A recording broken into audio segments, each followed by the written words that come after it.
Hi friends, आज हम एक नया टॉपिक सीखने जा रहे हैं। टॉपिक का नाम है ग्रेविटेशन। ग्रेविटेशन टॉपिक में हम circular motion and centripetal force के बारे में देखेंगे। क्या होता है सर्कुलर मोशन और सेंट्रीपिटल फोर्स क्या होता है। में हम केप्लर्स लॉ के बारे में जानेंगे कि केप्लर्स लॉ क्या है, और उसके बाद फिर हम Newton's universal law of gravitation देखेंगे फ्रेंड्स। और एंड में acceleration due to gravitational force of the earth, free fall and escape velocity, इन टॉपिक्स को कवर करेंगे। तो हम यहाँ पर सारे के सारे जो टॉपिक्स हैं बहुत डिटेल में डिस्कस करेंगे फ्रेंड्स। तो अगर आप ध्यान देंगे तो आप इजीली सारे के सारे टॉपिक को कवर कर सकते हैं। एक्चुअल टॉपिक स्टार्ट करने से पहले हम थोड़ा सा फंडामेंटल जान लेते हैं, और फंडामेंटल में हमें फोर्स के बारे में जानना जरूरी है कि फोर्स क्या होता है बेसिकली। तो आइए देखते हैं फोर्स क्या होता है। जैसे अगर हमारे पास कोई ऑब्जेक्ट है, मानते हैं ये ऑब्जेक्ट जो है रेस्ट कंडीशन में है, यहाँ पर रखा हुआ है इस तरह से, ठीक है। इस ऑब्जेक्ट में कुछ मास है, मान लेते हैं m है, तो ये एक कंडीशन है मान लेते हैं। और अगर इस ऑब्जेक्ट के ऊपर कोई फोर्स एक्ट करेगा F, तो पॉसिबिलिटी है कि ये जो ऑब्जेक्ट है जो कि रेस्ट कंडीशन में है, इसमें मोशन स्टार्ट हो जाए। तो एक पॉसिबिलिटी ये है कि इसमें मोशन स्टार्ट हो जाए, या फिर इवन फोर्स अप्लाई करने के बाद भी पॉसिबल है कि ऑब्जेक्ट में मोशन क्रिएट ना हो। यदि ऑब्जेक्ट बहुत हैवी है और फोर्स बहुत ही स्मॉल है, तो फोर्स के अंदर इतनी कैपेसिटी नहीं है कि इस ऑब्जेक्ट में कोई मोशन क्रिएट कर सके, ठीक है। लेकिन फोर्स जो है वो ट्राई करता है कि ऑब्जेक्ट में मोशन प्रोड्यूस हो, डिस्प्लेसमेंट प्रोड्यूस हो, ठीक है। तो एक फोर्स का जो बेसिक पर्पस है कि ऑब्जेक्ट के अंदर डिस्प्लेसमेंट प्रोड्यूस करने के लिए वो ट्राई करता है। तो पहला चीज तो ये हो गया। अब दूसरा पॉसिबिलिटी ये है फ्रेंड्स, मानते हैं कि ऑब्जेक्ट जो है वो ऑलरेडी मूव कर रहा है। तो सेकेंड कंडीशन ले लेता हूं मैं कि ऑब्जेक्ट जो है मूव कर रहा है, ऑलरेडी ऑब्जेक्ट में कोई स्पीड है, मानते हैं v। और यदि हम इस ऑब्जेक्ट के ऊपर फोर्स अप्लाई करें, अगर मैं इस रिवर्स डायरेक्शन में फोर्स अप्लाई करता हूं ऐसे F, तो ये पॉसिबल है कि फोर्स F को अप्लाई करने के बाद जो ऑब्जेक्ट मूव कर रहा था उसकी स्पीड जो है कम हो जाए, ऑब्जेक्ट रुक जाए, या फिर ये भी हो सकता है कि ऑब्जेक्ट के ऊपर कोई फर्क ना पड़े। तो पहले केस में जब हमने फोर्स अप्लाई किया तो उस फोर्स ने इस ऑब्जेक्ट को रेस्ट से मोशन में कन्वर्ट करने के लिए ट्राई किया। सेकेंड कंडीशन में जब हमने जो ऑब्जेक्ट ऑलरेडी मूव कर रहा था, हमने उस पर फोर्स अप्लाई किया, तो फोर्स क्या कर रहा है, उसको रोकने का ट्राई कर रहा है, वो रोकने का कोशिश कर रहा है, ठीक है। तो यहाँ से हमको फोर्स का जो बेसिक डेफिनेशन है वो मालूम पड़ता है। तो फोर्स बेसिकली क्या होता है, force is an external agent. तो फोर्स एक एक्सटर्नल एजेंट है जो कि रुके हुए ऑब्जेक्ट में डिस्प्लेसमेंट प्रोड्यूस करने को ट्राई करता है। उसी प्रकार फोर्स एक ऐसा एक्सटर्नल एजेंट है जो कि मोशन में जो बॉडी है उसको रोकने का ट्राई करता है, ठीक है। So force is an external agent which will try to create displacement in the body or which will try to stop the body which is already moving। तो इसका डेफिनेशन इस तरह से होता है, force is an external agent which tries to produce or stop motion in the body। बहुत simple है, कोई जरूरी नहीं है कि सारा का सारा फोर्स जो है वो हमेशा बॉडी में मोशन प्रोड्यूस कर पाएगा। पॉसिबल है कि फोर्स अप्लाई करने के बाद भी बॉडी में मोशन प्रोड्यूस ना हो, और यहाँ भी वही पॉसिबिलिटी है कि फोर्स अप्लाई करने के बाद भी बॉडी में मोशन जो है वो नहीं रुक रहा है ना, बॉडी मूव कर रही है कंटिन्यूएशन में। दोनों पॉसिबिलिटी है, बट फोर्स एक एजेंट है जो ट्राई करता है ना। तो फ्रेंड्स अब हम आगे बढ़ते हैं। सो जो पहला क्वेश्चन वो आता है कि भाई what are the effects of force acting on an object. एक फोर्स जब किसी ऑब्जेक्ट पे अप्लाई करते हैं तो उसका इफेक्ट क्या होता है ना। तो इफेक्ट बहुत सिंपल है, अगर ऑब्जेक्ट रेस्ट पे है तो फोर्स अप्लाई करने के बाद ऑब्जेक्ट पॉसिबली है कि मूव करे, ये भी पॉसिबल है कि मूव ना कर पाए। अगर फोर्स बहुत स्मॉल है तो ऑब्जेक्ट मूव नहीं कर पाएगा, ठीक है। तो पहला इफेक्ट तो ये हो गया। दूसरा, अगर ऑब्जेक्ट ऑलरेडी मोशन में है तो फोर्स अप्लाई करने के बाद पॉसिबल है कि उसका मोशन जो है वो डिस्टर्ब हो जाए, और ये भी पॉसिबल है कि उसका मोशन डिस्टर्ब ना हो अगर फोर्स का जो मैग्नीट्यूड है वो बहुत ही कम है। तो दोनों पॉसिबिलिटी है। So it is possible that after application of the force body which is at the rest may start moving, or body which is at the motion may become at rest, that is possible। तो दोनों possibilities है यहाँ पर। तो ये हमारे पास दो effect हैं उसके, ठीक है। ये बेसिक अंडरस्टैंडिंग है फोर्स के बारे में कि फोर्स अगर हम बॉडी पे अप्लाई करते हैं तो क्या हो। अब हम आगे बढ़ते हैं। जो दूसरा क्वेश्चन है फ्रेंड्स वो है what types of forces are you familiar with. तो कितने तरह के फोर्सेस हमने देखे हैं। तो अगर आप सिंपल रिकलेक्ट करें, हमारे पास बहुत सारे डिफरेंट टाइप्स के फोर्सेस हैं। इसके बारे में हम और डिटेल में देखेंगे, बट मैं कुछ लिस्ट दे देता हूं आपको। जैसे इसमें जो पहला हम लिखते हैं न्यूक्लियर फोर्सेस। न्यूक्लियर फोर्सेस मतलब जो एटम का जो न्यूक्लियस होता है उसमें जो फोर्सेस एक्ट करते हैं उसको हम कहते हैं न्यूक्लियर फोर्सेस। एटम के अंदर जो फोर्सेस एक्ट करते हैं जिसमें प्रोटॉन न्यूट्रॉन वगैरह कंबाइन करके रखता है वो फोर्स, उसको हम कहते हैं न्यूक्लियर फोर्सेस। दूसरा हम ले सकते हैं electrostatic forces. Positive negative charge के बीच में जो फोर्स एक्ट करता है उसको कहते हैं इलेक्ट्रोस्टैटिक। हमने सुना है ग्रेविटेशनल फोर्स के बारे में भी, तो आप ग्रेविटेशनल फोर्स को भी लिख सकते हो, ग्रेविटेशन फोर्स, और बहुत बहुत तरह के और भी बहुत फोर्सेस हैं, है ना। तो ज़्यादा हम उसकी डिटेल में अभी नहीं जाएंगे, जस्ट एक बेसिक इन्फॉर्मेशन ये है कि कितने तरह के फोर्सेस के बारे में हम फैमिलियर हैं। तो न्यूक्लियर फोर्स जो कि एटम के न्यूक्लियस में एक्ट करता है, इलेक्ट्रोस्टैटिक फोर्स जो पॉजिटिव नेगेटिव चार्ज के बीच में एक्ट करता है, या नेगेटिव नेगेटिव चार्ज मतलब दो चार्जों के बीच में जो फोर्स एक्ट करता है उसे इलेक्ट्रोस्टैटिक फोर्स कहते हैं। ग्रेविटेशनल फोर्स हमारे पास है। तो इस तरह से बहुत सारे फोर्सेस हैं, तो हम आगे जब पढ़ेंगे तो उसके बारे में हमें जानकारी मिलेगी। तो ये हमारा सेकंड क्वेश्चन था, what type of forces are you familiar with. Third question है, what do you know about gravitational force. Gravitational force के बारे में हमें क्या पता है। तो ग्रेविटेशनल फोर्स के बारे में हमें बेसिक यही पता है कि अगर ये अर्थ सरफेस ले लेते हैं, हम सरफेस ऑफ अर्थ है फ्रेंड्स, तो कोई भी ऑब्जेक्ट अगर हम लेंगे तो वो ऑब्जेक्ट जो है अर्थ की तरफ अट्रैक्ट होता है, उसके ऊपर एक फोर्स एक्ट करता है। सो द ग्रेविटेशनल फोर्स के बारे में जो हमको इन्फॉर्मेशन है वो ये है कि अर्थ जो है वो ऑब्जेक्ट्स को अपनी तरफ अट्रैक्ट करती है। So, इस फोर्स को हम कहते हैं ग्रेविटेशनल फोर्स, राइट। तो इतना हमको बेसिक आइडिया मालूम है। तो जो बेसिक 3 फंडामेंटल क्वेश्चंस थे कि फोर्स का इफेक्ट क्या होता है, फोर्स क्या करता है, बॉडी में डिस्प्लेसमेंट प्रोड्यूस करने के लिए ट्राई करता है, या फिर अगर बॉडी मूव कर रही है तो उसका मोशन को वो चेंज करने के लिए ट्राई करता है, right. So that is the effect of force acting on an object, ठीक है। सेकंड क्वेश्चन था, what types of forces are you familiar with.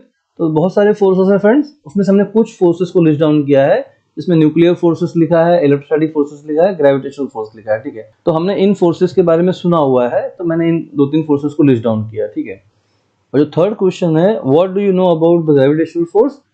So gravitational force जो होता है वो क्या होता है, ग्रेविटेशनल फोर्स की वजह से अर्थ जो है ऑब्जेक्ट्स को अपनी तरफ अट्रैक्ट करती है। तो ये हमने 3 चीजें देख लिया यहाँ पर, ठीक है। तो नेक्स्ट टॉपिक जो है वो है फोर्स एंड मोशन। हमने फोर्स के बारे में देखा कि फोर्स क्या होता है, राइट। तो अब हम थोड़ा सा डिटेल में फोर्स और मोशन के बारे में बात करेंगे, जिससे कि हमें आगे टॉपिक को समझने में थोड़ा सा आसानी होगी।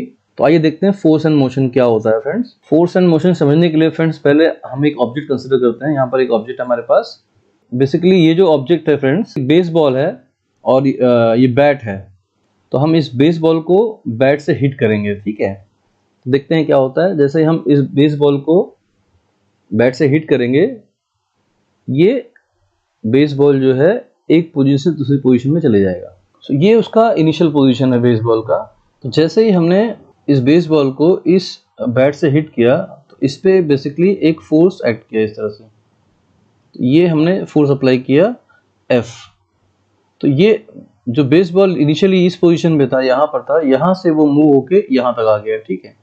चलिए हम कहते हैं कि इनिशियली वो ए में था, ए पोजीशन पे था, और ए से मूव होके वो बी पोजीशन पे आ गया, ठीक है। तो फोर्स जो है हमने बॉल पे जो फोर्स अप्लाई किया, बैट के थ्रू अप्लाई किया, राइट। और बॉल में क्या हुआ, मोशन हो गया from point A to point B. ये जो एग्जांपल हमने देखा यहाँ पर, इस एग्जांपल के थ्रू हम ये कह सकते हैं कि बॉडी में डिस्प्लेसमेंट प्रोड्यूस हुआ है due to application of force. Basically यहाँ पर हम कह सकते हैं कि फोर्स हैज प्रोड्यूस्ड डिस्प्लेसमेंट।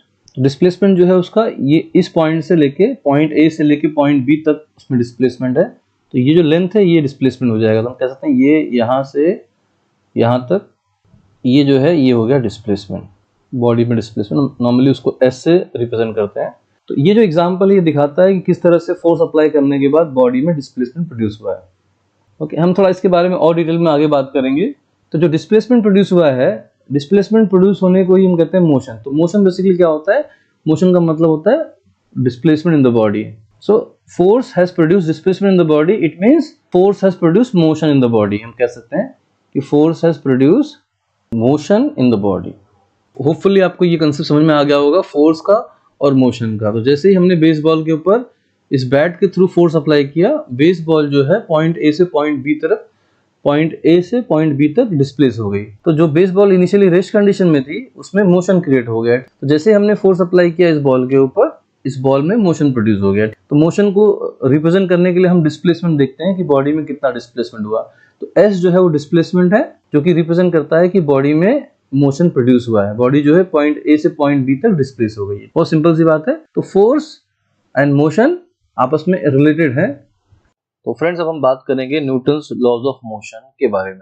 तो हम वन बाय वन देखते हैं कि न्यूटन्स के लॉज ऑफ मोशन क्या है और किस तरह से वो मोशन के ऊपर अप्लाई होते हैं। पहला लॉ है हमारे पास Newton's first law of motion. इसे हम लॉ ऑफ इनर्शिया भी कहते हैं। तो आइए देखते हैं लॉ ऑफ इनर्शिया क्या होता है।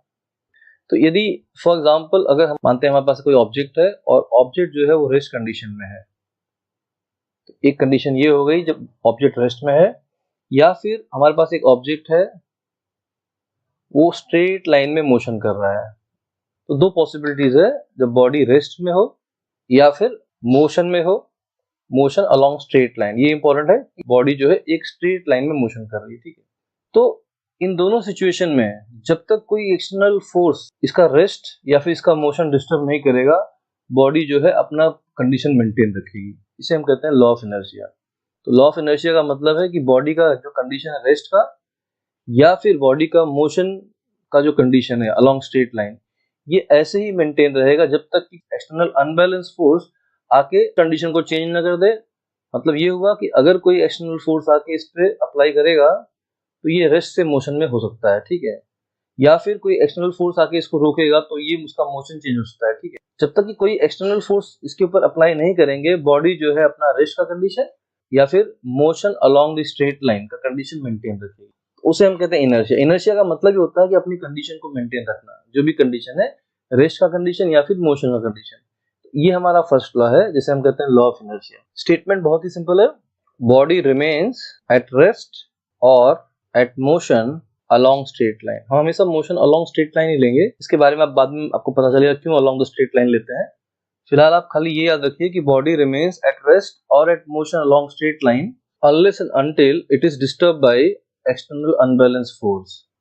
तो बेसिक अंडरस्टैंडिंग ये है कि बॉडी का जो रेस्ट का कंडीशन है, अगर बॉडी रुकी हुई है तो वो रुकी हुई रहेगी, और बॉडी अगर एक स्ट्रेट लाइन में मोशन कर रही है तो वो स्ट्रेट लाइन में मोशन कंटिन्यू करेगी जब तक कि कोई बाहर से फोर्स आके उसको डिस्टर्ब ना करे, ठीक। जैसे बाहर से फोर्स आके अगर इस पे अप्लाई करेगा तो ये रेस्ट से मोशन में हो जाएगी, और अगर बाहर से फोर्स आके इसको इस पे ऐड करेगा तो ये इसका मोशन का कंडीशन चेंज हो जाएगा, ठीक है।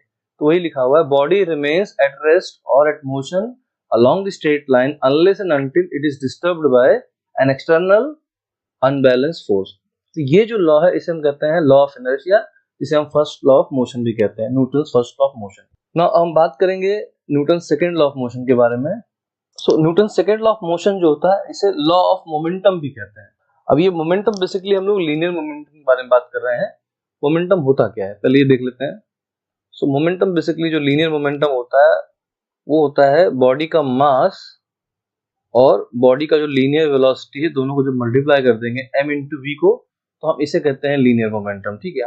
हम यहाँ पर लीनियर मोमेंटम के बारे में बात कर रहे हैं कि बॉडी जो है लीनियरली मूव कर रही है, एक स्ट्रेट लाइन में मूव कर रही है। तो लॉ ऑफ मोमेंटम भी है, इसे law of conservation of momentum भी कहते हैं। हम एग्जाम्पल के थ्रू समझते हैं इसको। अगर हमारे पास कोई बॉडी है, इसका मास है m और ये बॉडी जो है इसका स्पीड है, लीनियर स्पीड इसका है v1। अगर हम इस बॉडी पे सेम डायरेक्शन में फोर्स अप्लाई करेंगे तो इसकी जो वेलोसिटी है वो बढ़ जाएगी। तो हम मानते हैं कि अगर हमने फोर्स अप्लाई किया तो बॉडी की वेलोसिटी बढ़ गई, लीनियर वेलोसिटी बढ़ गई, और उसकी वेलोसिटी हो गई v2।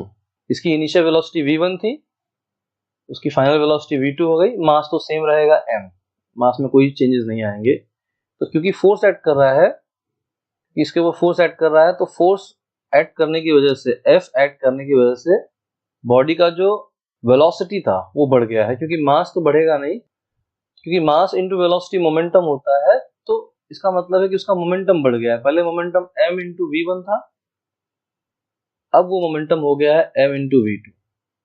तो जितना हम फोर्स अप्लाई करेंगे उतना ही उसका मोमेंटम बढ़ेगा। अगर हम फोर्स कम अप्लाई करेंगे मोमेंटम में चेंजेस भी कम होंगे, यदि हम फोर्स ज्यादा अप्लाई करेंगे तो मोमेंटम भी ज्यादा बढ़ेगा, ठीक है। तो हम ये कह सकते हैं कि चेंज इन मोमेंटम वो डिपेंड करता है फोर्स के ऊपर। तो एक फैक्टर हो गया कि भाई कितना फोर्स अप्लाई कर रहे हैं और कितना मोमेंटम बढ़ रहा है। दूसरा, हम कितने समय के लिए फोर्स अप्लाई कर रहे हैं। तो दूसरा फैक्टर जो है वो टाइम का है। तो ये जो चेंज इन मोमेंटम हो रहा है, ये फोर्स पे डिपेंड करता है, और कितने समय के लिए फोर्स अप्लाई कर रहे हैं उसको भी डिपेंड करता है इसमें। तो जो मोमेंटम चेंज हो रहा है वो दो चीजों पे डिपेंड करता है कि हम कितना फोर्स अप्लाई कर रहे हैं और कितने समय के लिए फोर्स अप्लाई कर रहे हैं। अगर फोर्स हम सडनली अप्लाई कर देंगे तो ज्यादा मोमेंटम चेंज हो जाएगा, ठीक है। और अगर हम फोर्स को हम धीरे धीरे ग्रेजुअली अप्लाई करेंगे तो मोमेंटम धीरे धीरे चेंज होगा। तो दो फैक्टर हैं इसमें कि चेंज इन मोमेंटम जो है वो फोर्स पे डिपेंड करता है और टाइम पे डिपेंड करता है, कितने टाइम के लिए फोर्स अप्लाई किया गया है। तो उसको कंबाइन करके जो लॉ बना है वो इस तरह से है कि rate of change of momentum, rate of change of linear momentum बोलता हूँ क्योंकि लीनियर वेलोसिटी ले रहे हैं हम लोग, बॉडी स्ट्रेट लाइन में मूव कर रही है, तो rate of change of momentum is directly proportional to the force. और जो मोमेंटम चेंज हो रहा है उसका डायरेक्शन और फोर्स का डायरेक्शन सेम ही होगा, जिस डायरेक्शन में फोर्स अप्लाई करेंगे उसी डायरेक्शन में मोमेंटम चेंज होगा। अगर हम फोर्स रिवर्स अप्लाई करेंगे तो इसका मोमेंटम कम हो जाएगा क्योंकि आप मोशन को अपोज कर रहे हो, ठीक है। तो इसको हम मैथमेटिकली लिख सकते हैं इस स्टेटमेंट को कि rate of change of momentum. अब रेट जब बात करते हैं तो समय आ जाता है, उसमें टाइम भी इंक्लूड करना पड़ता है। तो final momentum minus initial momentum upon time, जितने टाइम इंटरवल के लिए हमने फोर्स अप्लाई किया था वो टी हो जाएगा नीचे।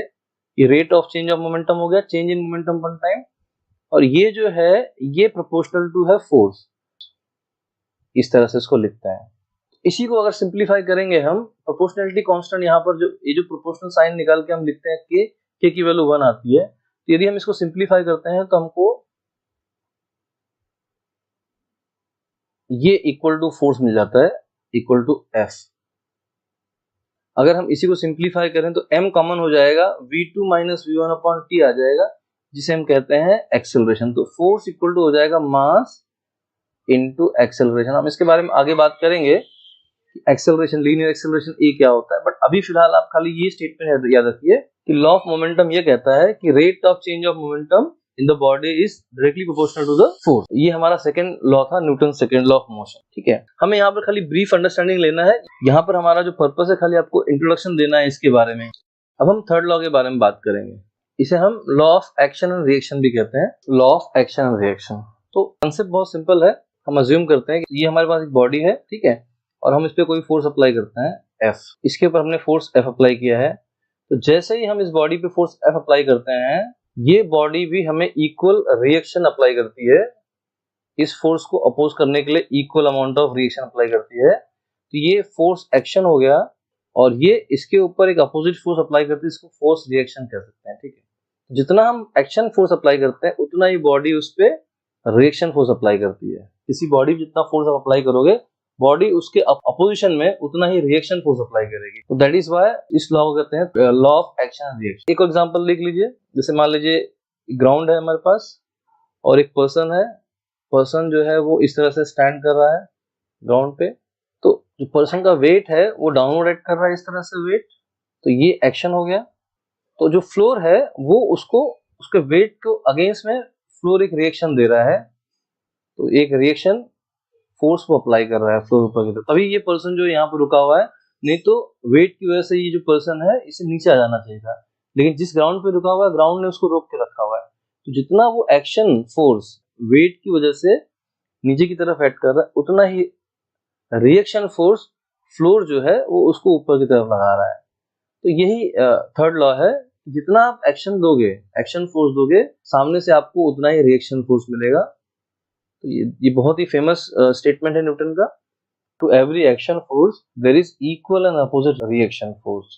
ये तीन लॉज है हमारे पास, first law, second law and third law. First law को लॉ ऑफ इनर्शिया कहते हैं, सेकंड लॉ को लॉ ऑफ मोमेंटम कहते हैं, और थर्ड लॉ को law of action and reaction कहते हैं। तो ये बेसिक तीन लॉज की जरूरत पड़ेगी हमको जब हम आगे ग्रेविटेशन में कुछ सीखेंगे, ठीक है। आइए आगे बढ़ते हैं फ्रेंड्स।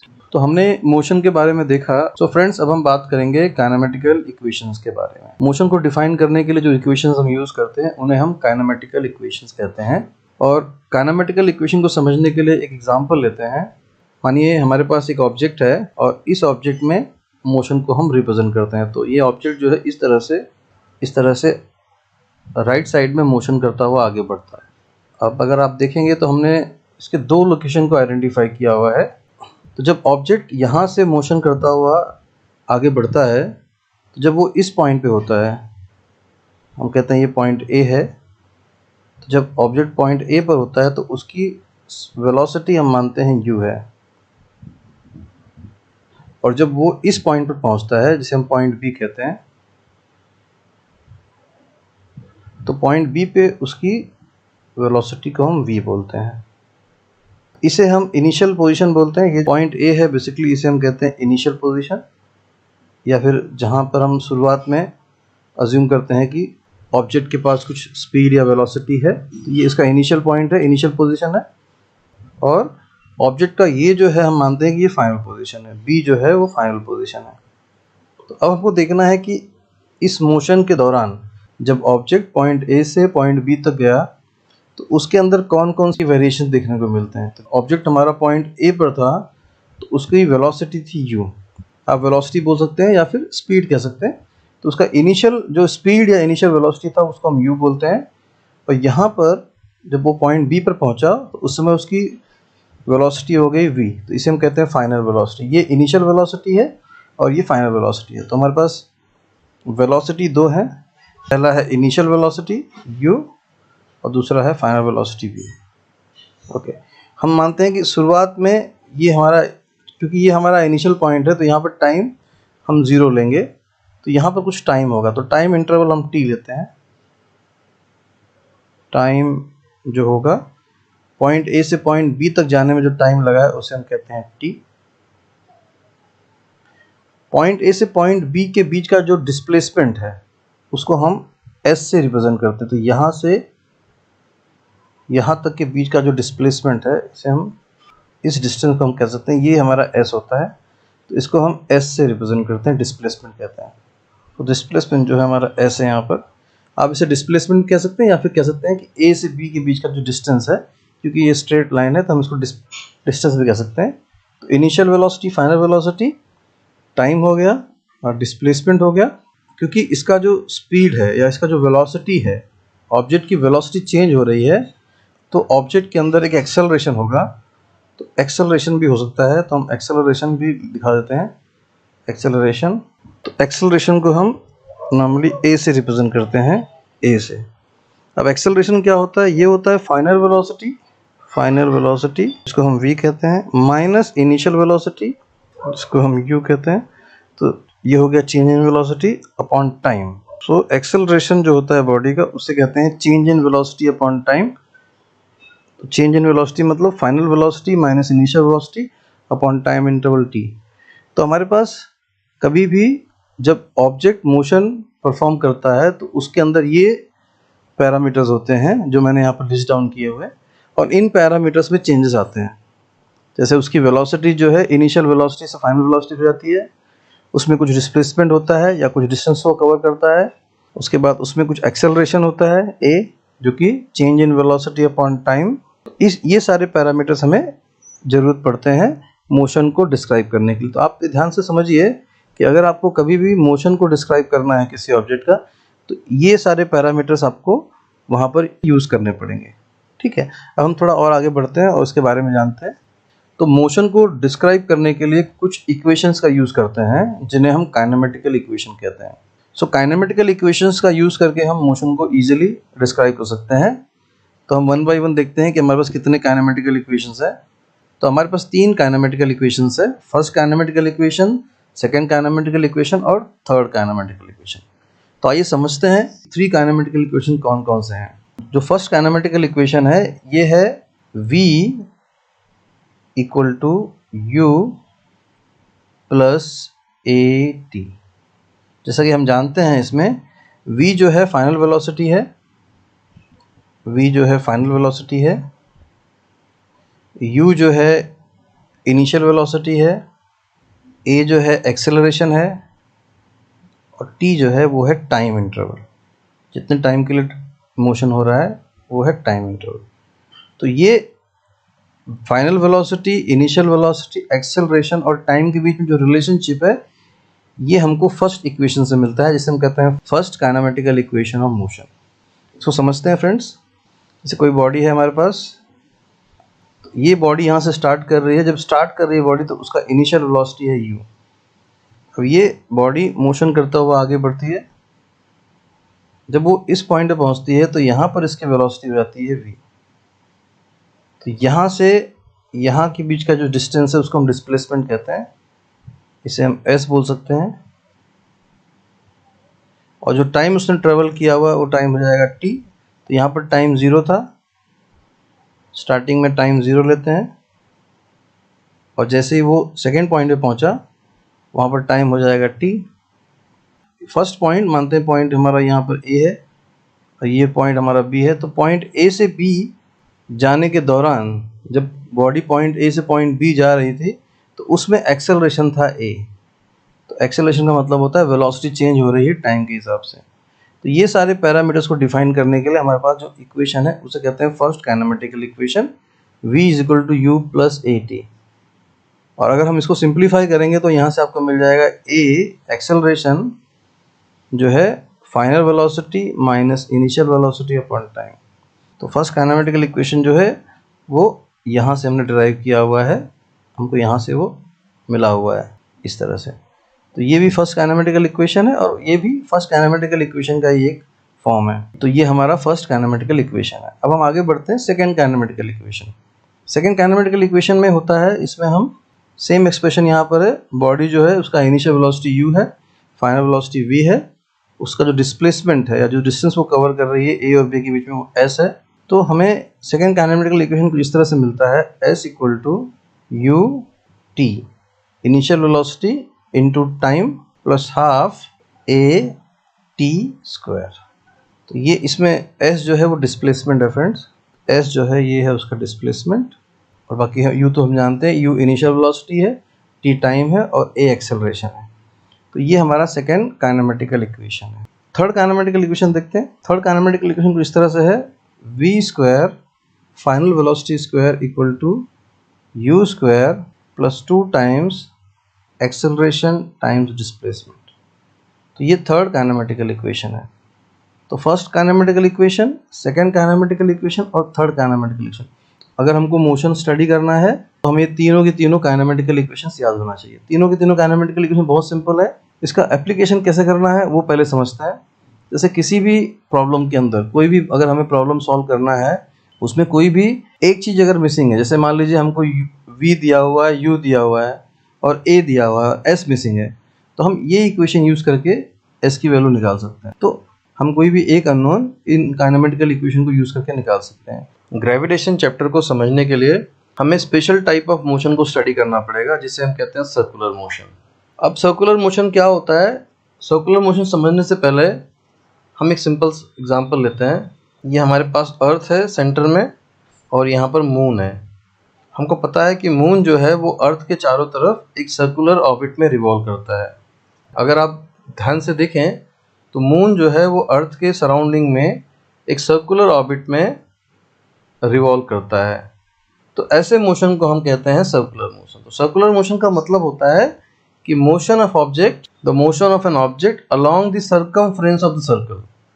जैसे मून है तो मून जो है ये सर्कमफ्रेंस के अलोंग मोशन परफॉर्म कर रहा है, इसलिए मून के मोशन को हम कहेंगे सर्कुलर मोशन। ठीक है। सर्कुलर मोशन में भी एक स्पेशल टाइप ऑफ मोशन होता है जिसे हम कहते हैं uniform circular motion. Uniform circular motion और सर्कुलर मोशन में बस इतना ही डिफरेंस है कि ऑब्जेक्ट की स्पीड जो है वो यूनिफॉर्म सर्कुलर मोशन में कांस्टेंट रहेगी, जबकि सर्कुलर मोशन में उसकी स्पीड वेरी कर सकती है। मतलब अगर कोई ऑब्जेक्ट है तो वो एक पॉइंट से दूसरे पॉइंट तक फास्ट जा सकता है और दूसरे पॉइंट से बाद में वो स्लो हो सकता है, मतलब अपनी स्पीड को वो चेंज कर सकता है। अगर एग्जांपल हम मून का लेते हैं तो मून जो होता है वो यूनिफॉर्म सर्कुलर मोशन परफॉर्म करता है, क्योंकि मून की जो स्पीड है अर्थ के सराउंडिंग में जब वो रिवॉल्व करता है तब वो स्पीड कांस्टेंट रहती है। तो सर्कुलर मोशन बहुत सिंपल है। कोई भी ऑब्जेक्ट अगर सर्कमफ्रेंस के अलोंग मूव करता है, सर्कमफ्रेंस के अलोंग अपना मोशन परफॉर्म करता है, तो ऐसे मोशन को हम कहते हैं सर्कुलर मोशन। और अगर वो अपना मोशन यूनिफॉर्म स्पीड से परफॉर्म करता है, अगर उसकी स्पीड कांस्टेंट है, तो हम इसे कहते हैं यूनिफॉर्म सर्कुलर मोशन। तो फ्रेंड्स, हमने यूनिफॉर्म सर्कुलर मोशन के बारे में देख लिया है। तो यूनिफॉर्म सर्कुलर मोशन का एक स्पेशल फॉर्म होता है जहां पर बॉडी जो है वो सर्कुलर मोशन परफॉर्म करती है, लेकिन उसकी जो स्पीड होती है वो कांस्टेंट रहती है। सो डेफिनेशन बहुत सिंपल है, सर्कुलर मोशन विद कांस्टेंट या फिर uniform velocity is called as uniform circular motion. तो फ्रेंड्स, अब हम आगे बढ़ते हैं और देखते हैं किस तरह से body uniform circular motion perform करती है। सो यूनिफॉर्म सर्कुलर मोशन के लिए जो मेन रिक्वायरमेंट है वो है सेंट्रीपिटल फोर्स। हम अब बात करेंगे सेंट्रीपिटल फोर्स के बारे में। तो यहाँ पर सेंट्रीपिटल फोर्स को समझने के लिए हम एग्जांपल ले रहे हैं अर्थ का और मून का। हम मानते हैं ये जो ऑब्जेक्ट है ये मून है और ये जो ऑब्जेक्ट है ये है अर्थ। यहाँ पर हम इसको मून अज्यूम करते हैं। हमको ये पता है कि मून जो है वो सर्कुलर ऑर्बिट में घूमता है अर्थ के सराउंडिंग में। तो इसको समझने से पहले अगर हमें मून को इस तरह से अर्थ के सराउंडिंग में मूव करना है तो पहले हम मून को इस डायरेक्शन में मूव करते हैं, जैसा कि आप देख सकते हैं इस तरह से। जैसे ही आप मून को इस डायरेक्शन में मूव करेंगे तो बेसिकली मून जो है इस पॉइंट से इस तरह से स्ट्रेट लाइन में मोशन कर रहा है, लेकिन इस तरह से जब स्ट्रेट लाइन में मोशन करेगा तो मून जो है वो सीधा इस तरह से मोशन परफॉर्म करता हुआ आगे निकल जाएगा। तो अगर हमें मून को अर्थ के सराउंडिंग में मोशन करवाना है तो हमें मून का डायरेक्शन जो है वो चेंज करना पड़ेगा। तो मून का डायरेक्शन चेंज करने के लिए हम क्या करेंगे, आप देख लीजिए यहाँ पर हमने यहाँ से एक फोर्स अप्लाई किया है, तो जैसे ही ये फोर्स अप्लाई होगा इसके ऊपर मून जो है अपना डायरेक्शन चेंज करेगा और कुछ इस तरह से फोर्स लगने के बाद मून जो है अपना डायरेक्शन चेंज करता हुआ इस डायरेक्शन में जाएगा, जैसा कि आप देख सकते हैं। अब हम क्या करेंगे, नेक्स्ट पॉइंट पे यहाँ पर सेम प्रोसीजर फॉलो करेंगे। ये जो फोर्स है मून पे एक्ट करेगा तो फिर से मून जो है अपना डायरेक्शन चेंज करेगा, आप देख लीजिए इस तरह से। तो मून अपना डायरेक्शन चेंज करता हुआ आगे जाएगा। अब उसी प्रकार इस पॉइंट पे भी जब मून पे फोर्स एक्ट करेगा तो मून जो है अपना डायरेक्शन चेंज करेगा। फिर से यहाँ पर देखिए फोर्स एक्ट किया तो इस तरह से मून जो है फिर से अपनी जगह पे आ गया।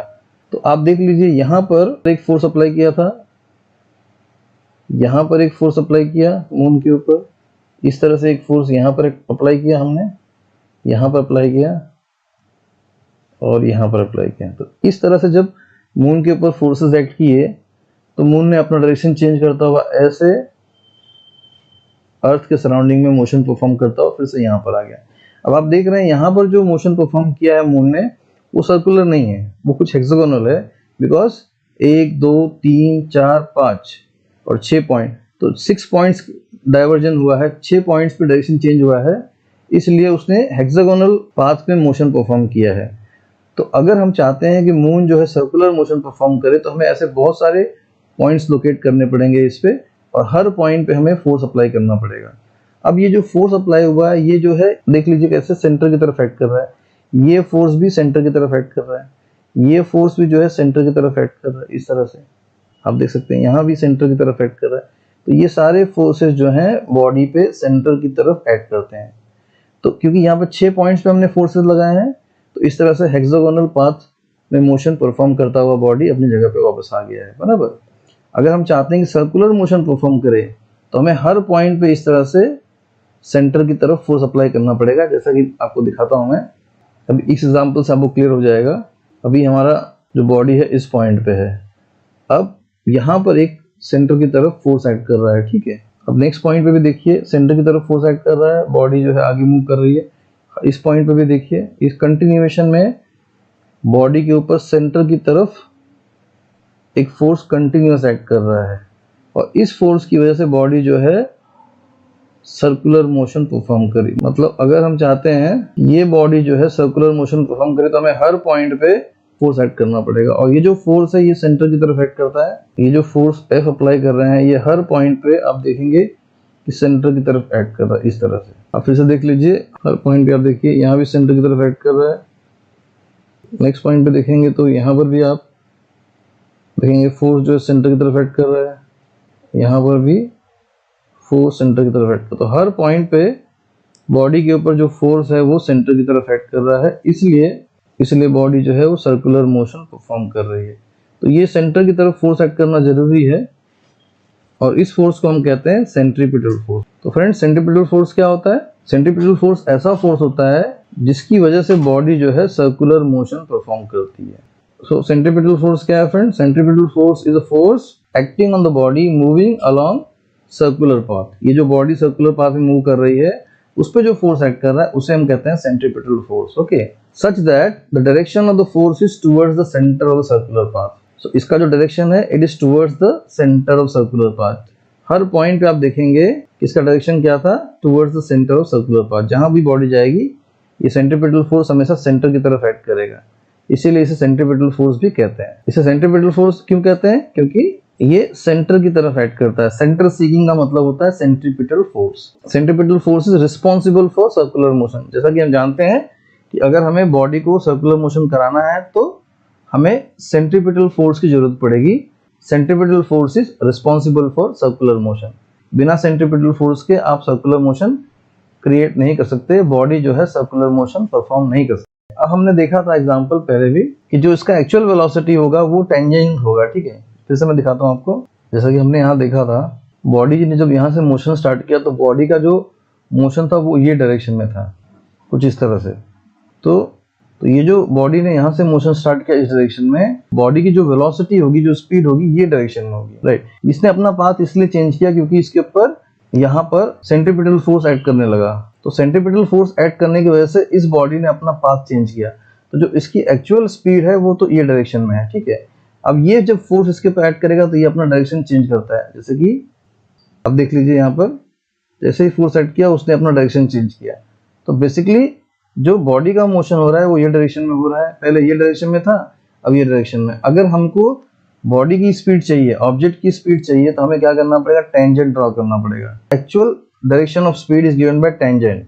तो ये जो टेंजेंट है, ये इस पॉइंट पे उसकी जो स्पीड v थी उसका डायरेक्शन टेंजेंट से हमको मिलता है, ठीक है। अगर हमको यहाँ पर चाहिए इसकी स्पीड तो ये टेंजेंट देगा हमको, तो यहाँ पर ये स्पीड हो जाएगी। उसी प्रकार जब आप यहाँ पर देखते हैं तो यहाँ पर जो स्पीड होगी उसकी कुछ इस डायरेक्शन में होगी। तो बेसिकली अगर हमको बॉडी की स्पीड चाहिए तो उसका डायरेक्शन जो होगा वो टेंजेंट से हमको मिलता है, जो कि स्ट्रेट लाइन है।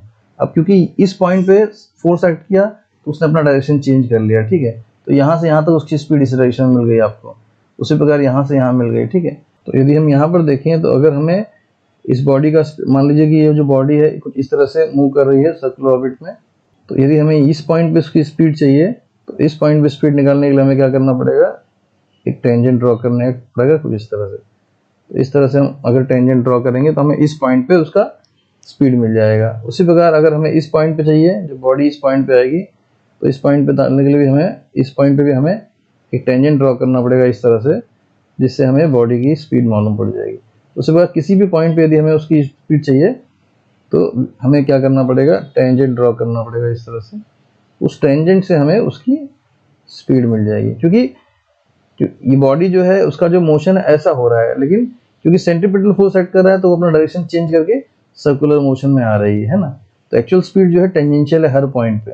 हर पॉइंट पे जो बॉडी की स्पीड है वो टेंजेंशियल है, कुछ इस तरह से, इस तरह से। यहाँ पर अगर ये पॉइंट हमारा 1 है तो यहाँ पर टेंजेंशियल स्पीड v1 बोल सकते हैं। ये पॉइंट 2 है तो ये v2 हो जाएगा, है ना।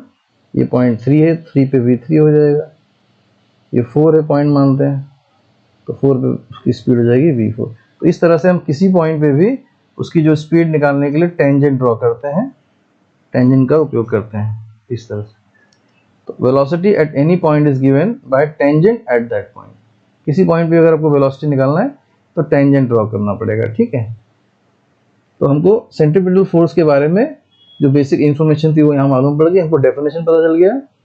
सेंट्रीपिटल क्यों कहते हैं, क्योंकि हर पॉइंट पे सेंटर की तरफ एक फोर्स एक्ट करता है। तो हर पॉइंट पर आप देखेंगे यहाँ भी सेंटर की तरफ फोर्स एक्ट करेगा। ऐसे किसी भी पॉइंट पे जाएंगे तो वहाँ पर सेंटर की तरफ फोर्स एक्ट करेगा, तो उस फोर्स को हम कहते हैं सेंट्रीपिटल फोर्स। हर पॉइंट पे सेंटर की तरफ एक फोर्स एक्ट करेगा। कोई पॉइंट ले लीजिए आप, सेंटर की तरफ एक फोर्स एक्ट करेगा F, जिसे हम सेंट्रीपिटल फोर्स कहते हैं, ठीक है। तो इस तरह से हमें समझना है, बहुत सिंपल है। डेफिनेशन भी फ्रेंड्स, अब हमको सेंट्रीपिटल फोर्स का एक्सप्रेशन निकालना है। तो सेंट्रीपिटल फोर्स का एक्सप्रेशन निकालने के लिए तो हम यहाँ पर सेम एग्जांपल ले रहे हैं अर्थ का और मून का। और हमको पता है कि मून जो है वो अर्थ के सराउंडिंग में सर्कुलर मोशन परफॉर्म करता है। तो यहाँ पर अर्थ है फ्रेंड्स और ये मून है, और मून जो है ये अर्थ के चारों तरफ सर्कुलर मोशन परफॉर्म कर रहा है कुछ इस तरह से, राइट, ओके। तो हमने ये पोजीशन लिया है फ्रेंड्स। तो यहाँ पर मून आ गया है। तो यहाँ पर रेडियस जो है, radius of orbit friends r ले लेते हैं। ये हमारा हो जाएगा रेडियस ऑफ ऑर्बिट। ये मून यहाँ पर इस पोजीशन पे, अगर हमें मून का वेलोसिटी निकालना है, मतलब डायरेक्शन ऑफ मोशन मून का कुछ इस तरह से, क्योंकि मून जो है कुछ इस तरह से मोशन परफॉर्म कर रहा है, तो अगर हमें यहाँ पर उसका डायरेक्शन ऑफ मोशन निकालना है तो हमें क्या करना पड़ेगा, इस पॉइंट पे टेंजेंट ड्रॉ करना पड़ेगा इस तरह से। तो ये टेंजेंट ड्रॉ करेंगे तो इससे हमको उसकी वेलोसिटी मिल जाएगी v। अब वेलोसिटी v है और स्पीड भी v है, क्योंकि वेलोसिटी का मतलब होता है मैग्नीट्यूड और डायरेक्शन। हम स्पीड ले लेंगे v है उसका, ठीक है। हाँ, डायरेक्शन से हमें उतना ज़्यादा इंपॉर्टेंट नहीं है उसका, हमें खाली स्पीड से मतलब है, तो स्पीड v है।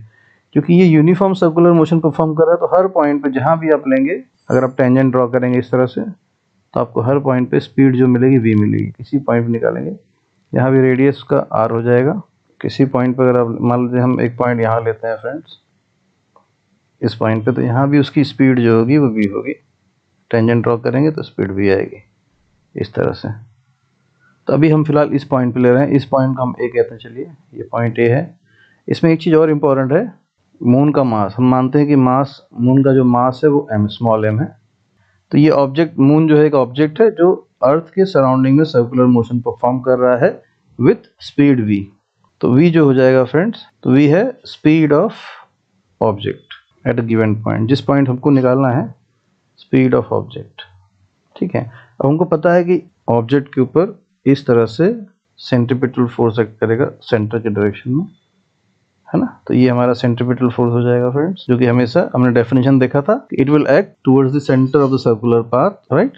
सो इसको हम सेंट्रीपिटल फोर्स कहते हैं। ओके, पर हमने पहले से v स्पीड ऑफ ऑब्जेक्ट लिखा है, m लिख लेते हैं फ्रेंड्स। m जो है, m है मास ऑफ ऑब्जेक्ट, जैसा कि मैंने यहाँ लिखा हुआ है, मास ऑफ मून। तो m हो जाएगा mass of object, mass of the object. तो हमें स्पीड ऑफ ऑब्जेक्ट मिल गया यहाँ पर। v का वैल्यू जो है स्पीड ऑफ ऑब्जेक्ट है, और m जो है मास ऑफ ऑब्जेक्ट, मून का जो मास है वो हो गया।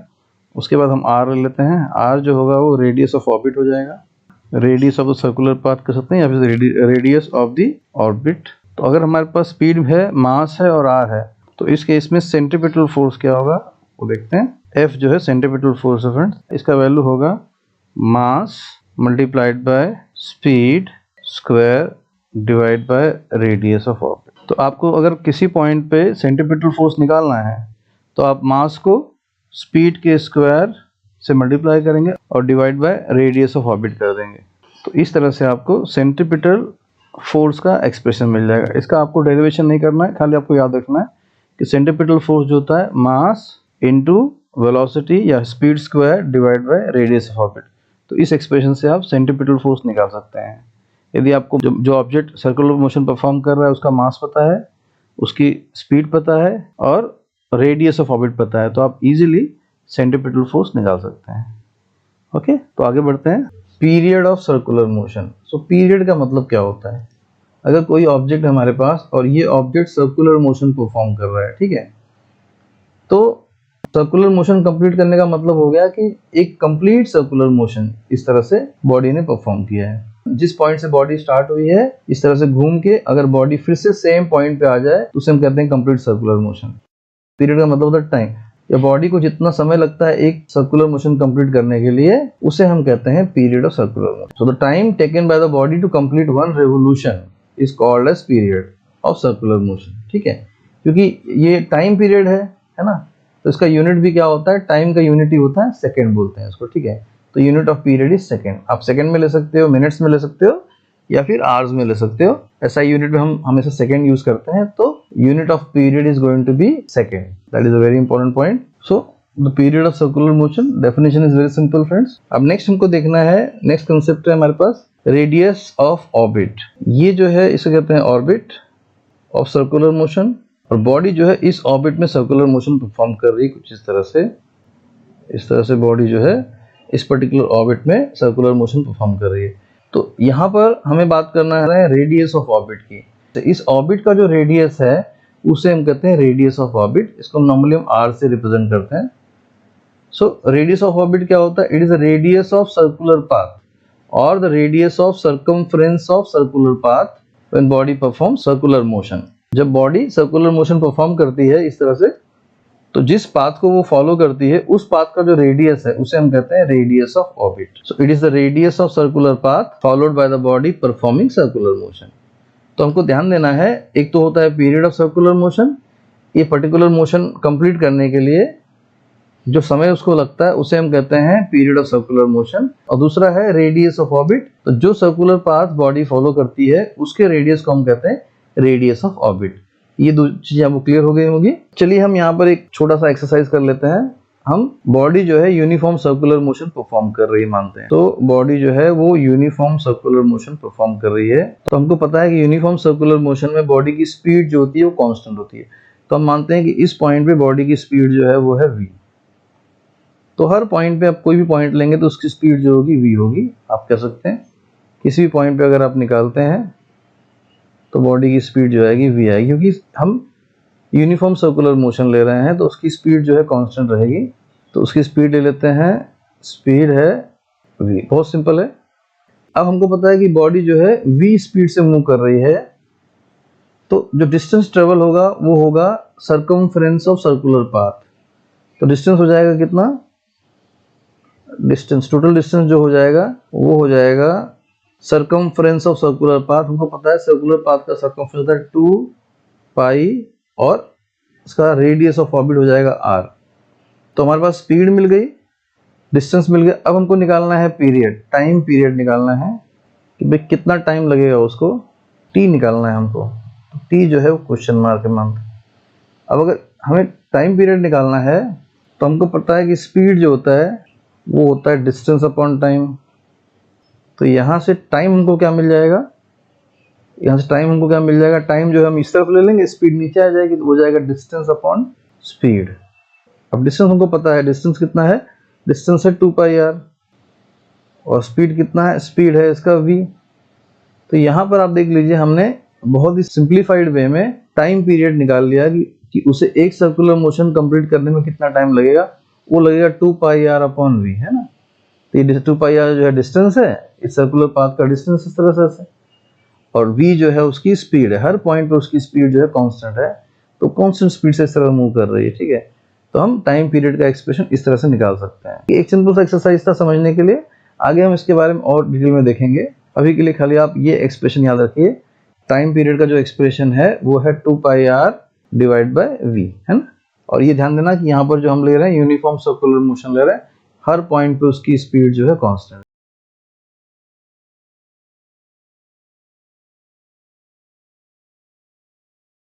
फ्रेंड्स, अब हम बात करने जा रहे हैं ग्रेविटेशन के बारे में। तो हमारा जो बेसिक टॉपिक है वो है ग्रेविटेशन। तो अभी तक हमने ग्रेविटेशन को समझने के लिए जो जरूरत थी ऐसे टॉपिक्स को हमने डिस्कस किया है। अब हम एक्चुअल टॉपिक पे आते हैं, इसका नाम है ग्रेविटेशन। तो ग्रेविटेशन के बारे में आपको पहले से पता है कि सर आइजैक न्यूटन एक एप्पल के पेड़ के नीचे बैठे हुए थे और ऊपर से एप्पल जो होता है वो नीचे गिरता है कुछ इस तरह से।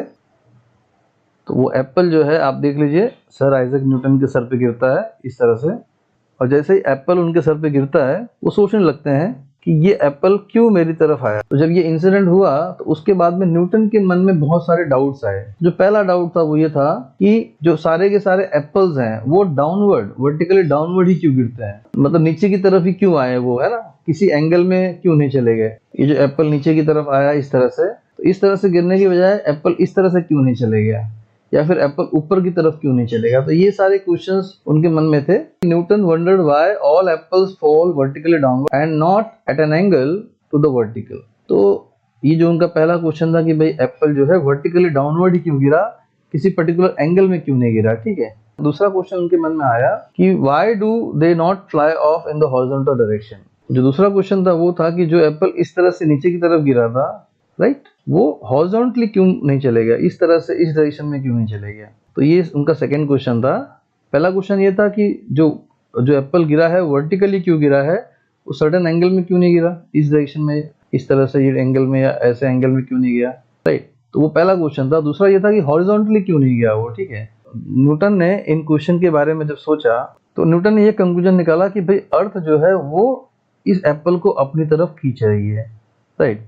सो देयर मस्ट बी, अर्थ के पास ऐसा कोई अट्रैक्शन होगा जिसकी वजह से वो एप्पल को अपने सेंटर की तरफ खींच रही है, ठीक है। तो इन दोनों क्वेश्चन का जो आंसर था न्यूटन ने ये निकाला कि भाई अर्थ जो है एप्पल को अपनी तरफ खींचती है, मतलब अर्थ के अंदर कोई ना कोई फोर्स है जो उसको अपनी तरफ, जो कि एप्पल को अपनी तरफ खींचता है। So Newton came to the conclusion that Earth must be attracting the apple towards itself, and attractive force must be directed towards the center of the Earth, right? तो ये जो एप्पल है उसको अर्थ कुछ फोर्स से अपनी तरफ अट्रैक्ट कर रही है, और वो जो फोर्स है वो टुवर्ड्स सेंटर ऑफ अर्थ काम कर रहा है। अगर यहाँ पर देखें तो ये सेंटर हो गया और ये एप्पल है, तो एप्पल को जो है अर्थ अपनी सेंटर की तरफ अट्रैक्ट कर रही है, ठीक है। तो ये न्यूटन का पहला कंक्लूजन था कि अर्थ के अंदर ऐसा अट्रैक्टिव फोर्स है जो इस एप्पल को अपने सेंटर की तरफ अट्रैक्ट कर रहा है, ठीक है। फिर न्यूटन ने और आगे देखा कि मून जो है अर्थ के सराउंडिंग में रिवॉल्व कर रहा है, तो डेफिनेटली मून को जो है अर्थ अपनी तरफ अट्रैक्ट कर रही है, क्योंकि जो हमने पहले देखा था कि अगर कोई भी ऑब्जेक्ट सर्कुलर मोशन परफॉर्म कर रहा है तो उस पे एक फोर्स सेंटर की तरफ एक्ट करता है इस तरह से, दैट इज सेंट्रीपिटल फोर्स। तो मून जो है अर्थ के सराउंडिंग में कुछ इस तरह से रिवॉल्व कर रहा है, ठीक है। तो इसका मतलब है कि मून के ऊपर भी कुछ अट्रैक्टिव फोर्स एक्ट कर रहा है अर्थ के सेंटर की तरफ। तो यहाँ से न्यूटन ने कंक्लूजन निकाला कि फोर्स ऑफ ग्रेविटेशन खाली एप्पल और अर्थ तक लिमिटेड नहीं है, ये दूसरे प्लैनेट्स पे भी एक्ट करता है। तो force of gravitation also acts on objects at even greater heights much away from the earth. मतलब अर्थ से बहुत दूर होने वाले प्लैनेट्स पे भी जो ग्रेविटेशनल फोर्स है, ये जो अट्रैक्शन फोर्स है वो एक्ट करता है। जैसे एग्जांपल के लिए मून ले लिया हमने, सन का भी एग्जांपल ले सकते हैं, क्योंकि अर्थ जो है वो सन के सराउंडिंग में घूमती है, तो सन और अर्थ के बीच में भी अट्रैक्टिव फोर्स होगा। तो न्यूटन का पहला कंक्लूजन था कि अर्थ जो है ऑब्जेक्ट्स को अपनी तरफ अट्रैक्ट करती है, तो उसमें एक अट्रैक्टिव फोर्स है। उसी प्रकार दूसरे प्लैनेट को भी अर्थ अट्रैक्ट करती है और वो प्लैनेट भी अर्थ को अट्रैक्ट कर सकते हैं। तो ये दो कंक्लूजन जो है न्यूटन ने निकाला। ये दोनों पॉइंट्स आपको याद रखने पड़ेंगे कि न्यूटन का कंक्लूजन क्या था, है ना। तो न्यूटन के डाउट्स क्या थे? डाउट्स पहले थे कि एप्पल जो है वर्टिकली डाउनवर्ड क्यों गिर रहा है, एक पर्टिकुलर एंगल में क्यों नहीं गिर रहा, वो उनके डाउट्स थे। दूसरा डाउट था कि एप्पल जो है वो हॉरिजॉन्टली क्यों नहीं मूव किया, ठीक है।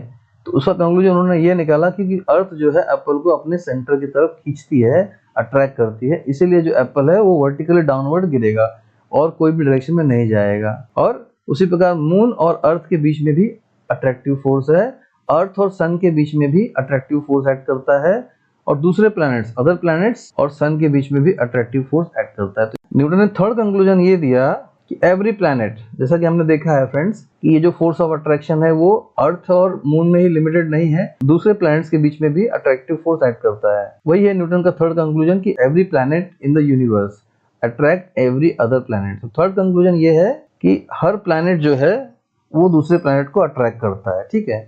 और वो जो अट्रैक्शन है उसी को हम कहते हैं ग्रेविटेशन फोर्स, ओके। और इसके बेसिस पे, इन तीन कंक्लूजन के बेसिस पे न्यूटन ने Newton's universal law of gravitation propose किया। हम आगे पढ़ेंगे Newton's universal law of gravitation, okay. तो friends, Newton's universal law of gravitation सीखने से पहले हमें केप्लर्स लॉ समझना पड़ेगा। तो आइए हम केप्लर्स लॉ के बारे में देखते हैं कि केप्लर्स लॉ क्या होता है। केप्लर्स लॉ समझने के लिए पहले हम ये जान लेते हैं कि केप्लर्स लॉ कैसे स्टार्ट हुआ, केप्लर्स लॉ का बेसिस क्या है, पहले ये समझते हैं। तो न्यूटन से पहले बहुत सारे लोगों ने, बहुत सारे साइंटिस्ट ने प्लैनेट के मोशन को स्टडी किया, और प्लैनेट के मोशन को स्टडी करके उन्होंने बहुत सारा डेटा कलेक्ट किया। 16th सेंचुरी तक प्लैनेट्स के मोशन के बारे में और उनकी पोजीशन के बारे में बहुत सारा डेटा अवेलेबल था। केप्लर ने जब उस समय अवेलेबल डेटा को स्टडी किया तो उन्होंने क्या देखा, आइए देखते हैं कि केप्लर ने क्या ऑब्जर्व किया। जैसे मानते हैं इस पॉइंट पे सन है हमारे पास, तो केप्लर के पास डेटा अवेलेबल था उस समय। तो डेटा में क्या अवेलेबल था? Position, distance between sun and another planet. हम बात कर लेते हैं, हम अर्थ के बारे में बात कर रहे हैं। मान लीजिए यहाँ पर अर्थ है, ठीक है। इस तरह से यहाँ पर अर्थ ले लिया हमने, ठीक है। तो ये अर्थ का पोजीशन है और ये सन का पोजीशन। तो हमारे पास distance between earth and sun available था उस समय ऑलरेडी।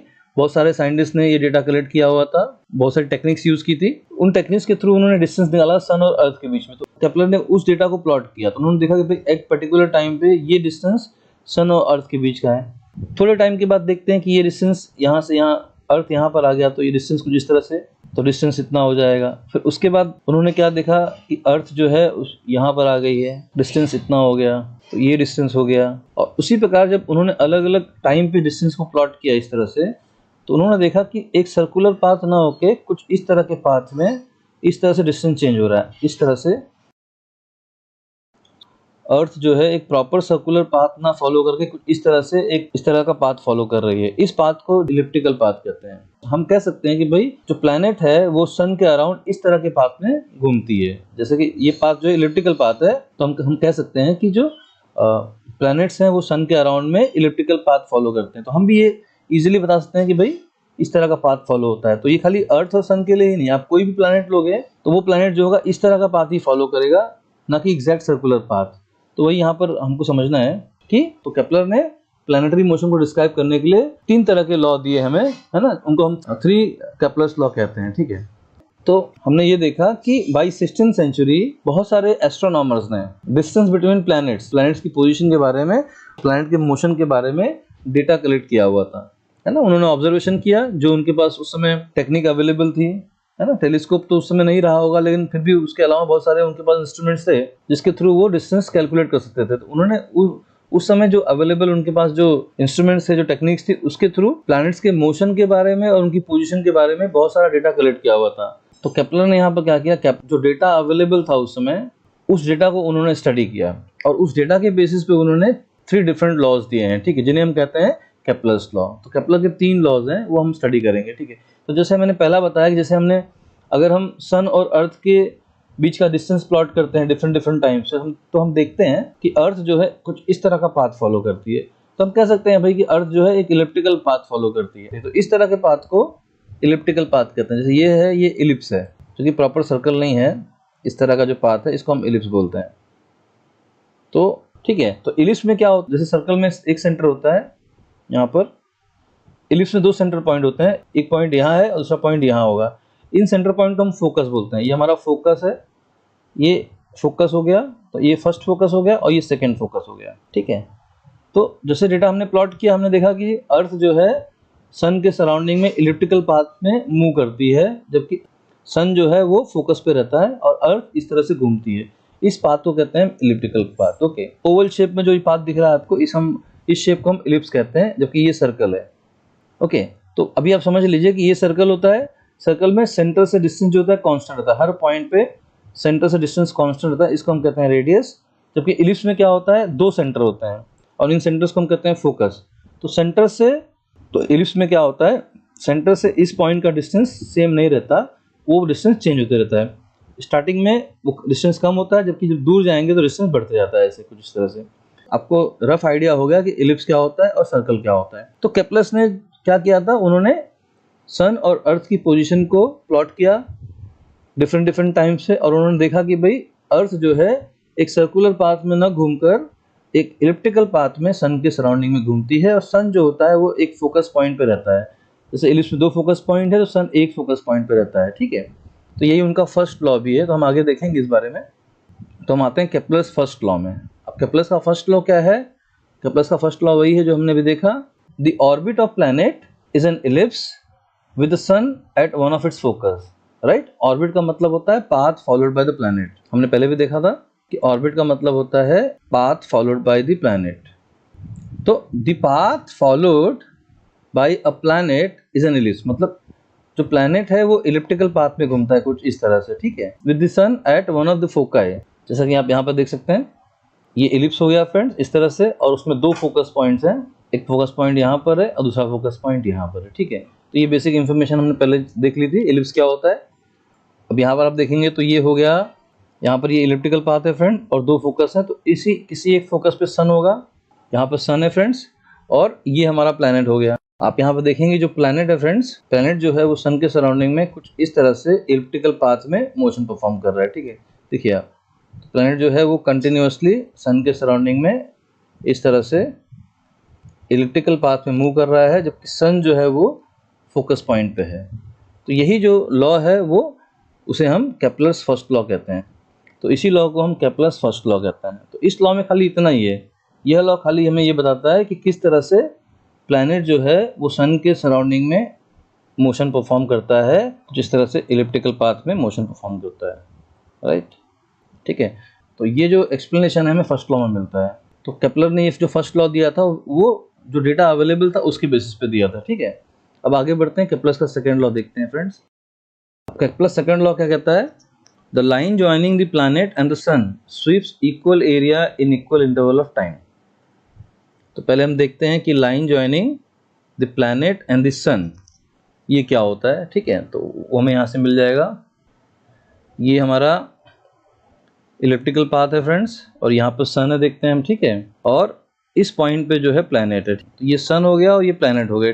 तो सन और प्लैनेट दोनों को कनेक्ट करने वाली लाइन को हम कहते हैं line joining the sun and the planet.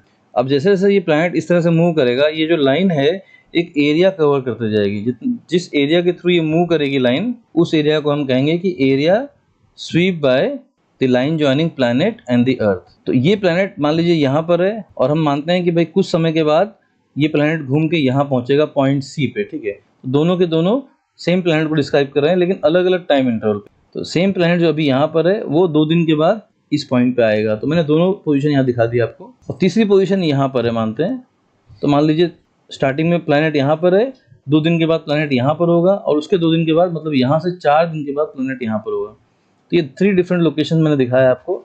अब यहाँ से मानते हैं प्लैनेट स्टार्ट कर रहा है मूवमेंट, ठीक है। तो 1 घंटे में मानते हैं 1 घंटे के अंदर प्लैनेट यहाँ से यहाँ चले गया। जैसे प्लैनेट यहाँ से यहाँ गया, उसने कुछ एरिया कवर किया, ये एरिया कवर किया उसने। वैसे ही जो प्लैनेट यहाँ पर था सी पे, वो भी अगर 1 घंटा टाइम में यहाँ से यहाँ चले गया। सिमिलरली इस लोकेशन पे 1 घंटे में उसने इतना डिस्टेंस ट्रेवल किया। तो आप देखिए ये जो येलो एरिया है, ये area sweep by the line है इन 1 आवर, ओके।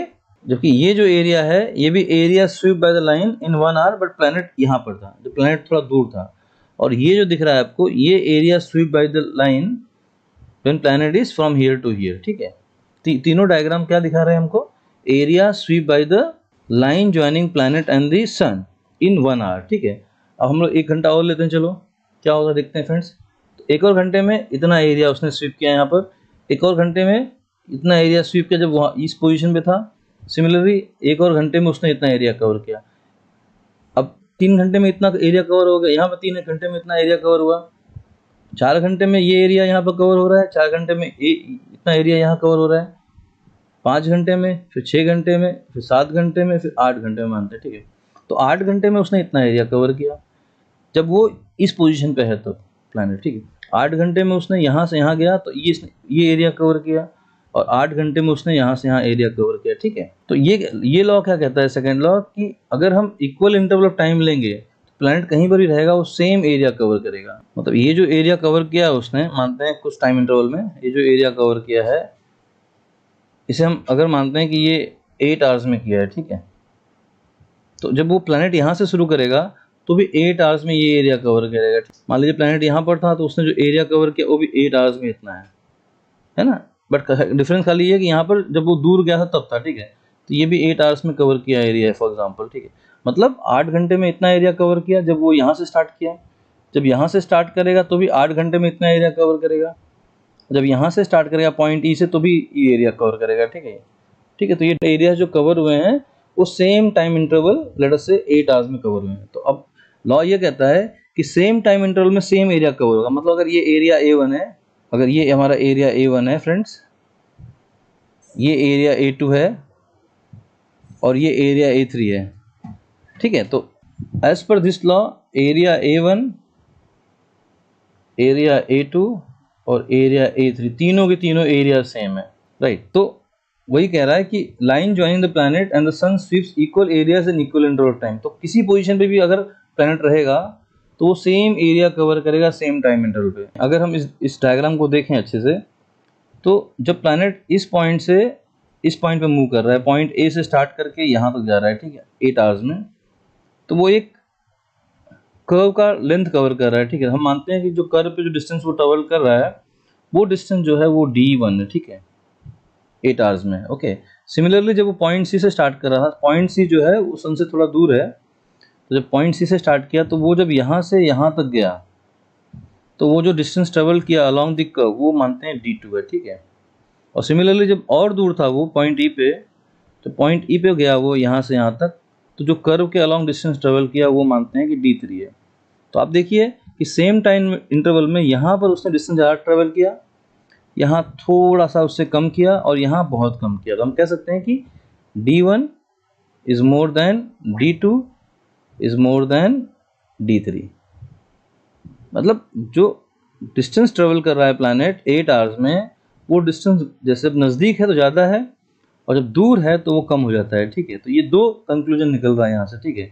तो यहाँ पर एक पॉइंट हम और लिख सकते हैं कि when planet is closer to the sun it moves faster and when it goes away from the sun its speed reduces, right. मतलब नज़दीक है तो तेज़ी से मूव कर रहा है और जब वो दूर जाता है तो वो स्लो हो जाता है, ठीक है। तो ये पॉइंट हम यहाँ पर लिख सकते हैं, when planet is closer to sun it moves faster, right.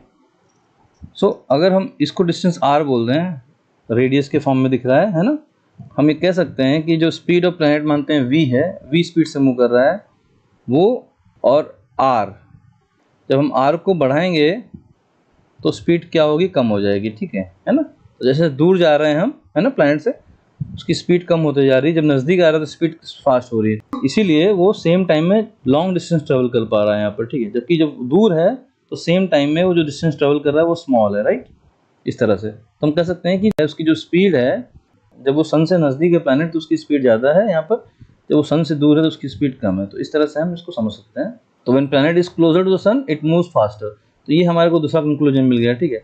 तो केप्लर सेकंड लॉ कहता है the line joining the planet and the sun sweeps equal areas in equal interval of time. अब देख लीजिए, अलग अलग पोजीशन पे अगर प्लैनेट है फिर भी वो सेम टाइम में same amount of area cover कर रहा है, इस तरह से। तो ये केप्लर सेकंड लॉ है। उसी को हमने और एक पॉइंट ऐड कर दिया कि जब प्लैनेट नज़दीक होगा तो वो फास्टर मूव करेगा और जब दूर होगा तो वो स्लोअर मूव करेगा। तो when planet is closer to the sun it moves faster, okay, and if it is away from the sun it will move slowly, right, जैसा कि हमको डायग्राम के थ्रू दिख रहा है। अब हम बात करेंगे केप्लर्स थर्ड लॉ की।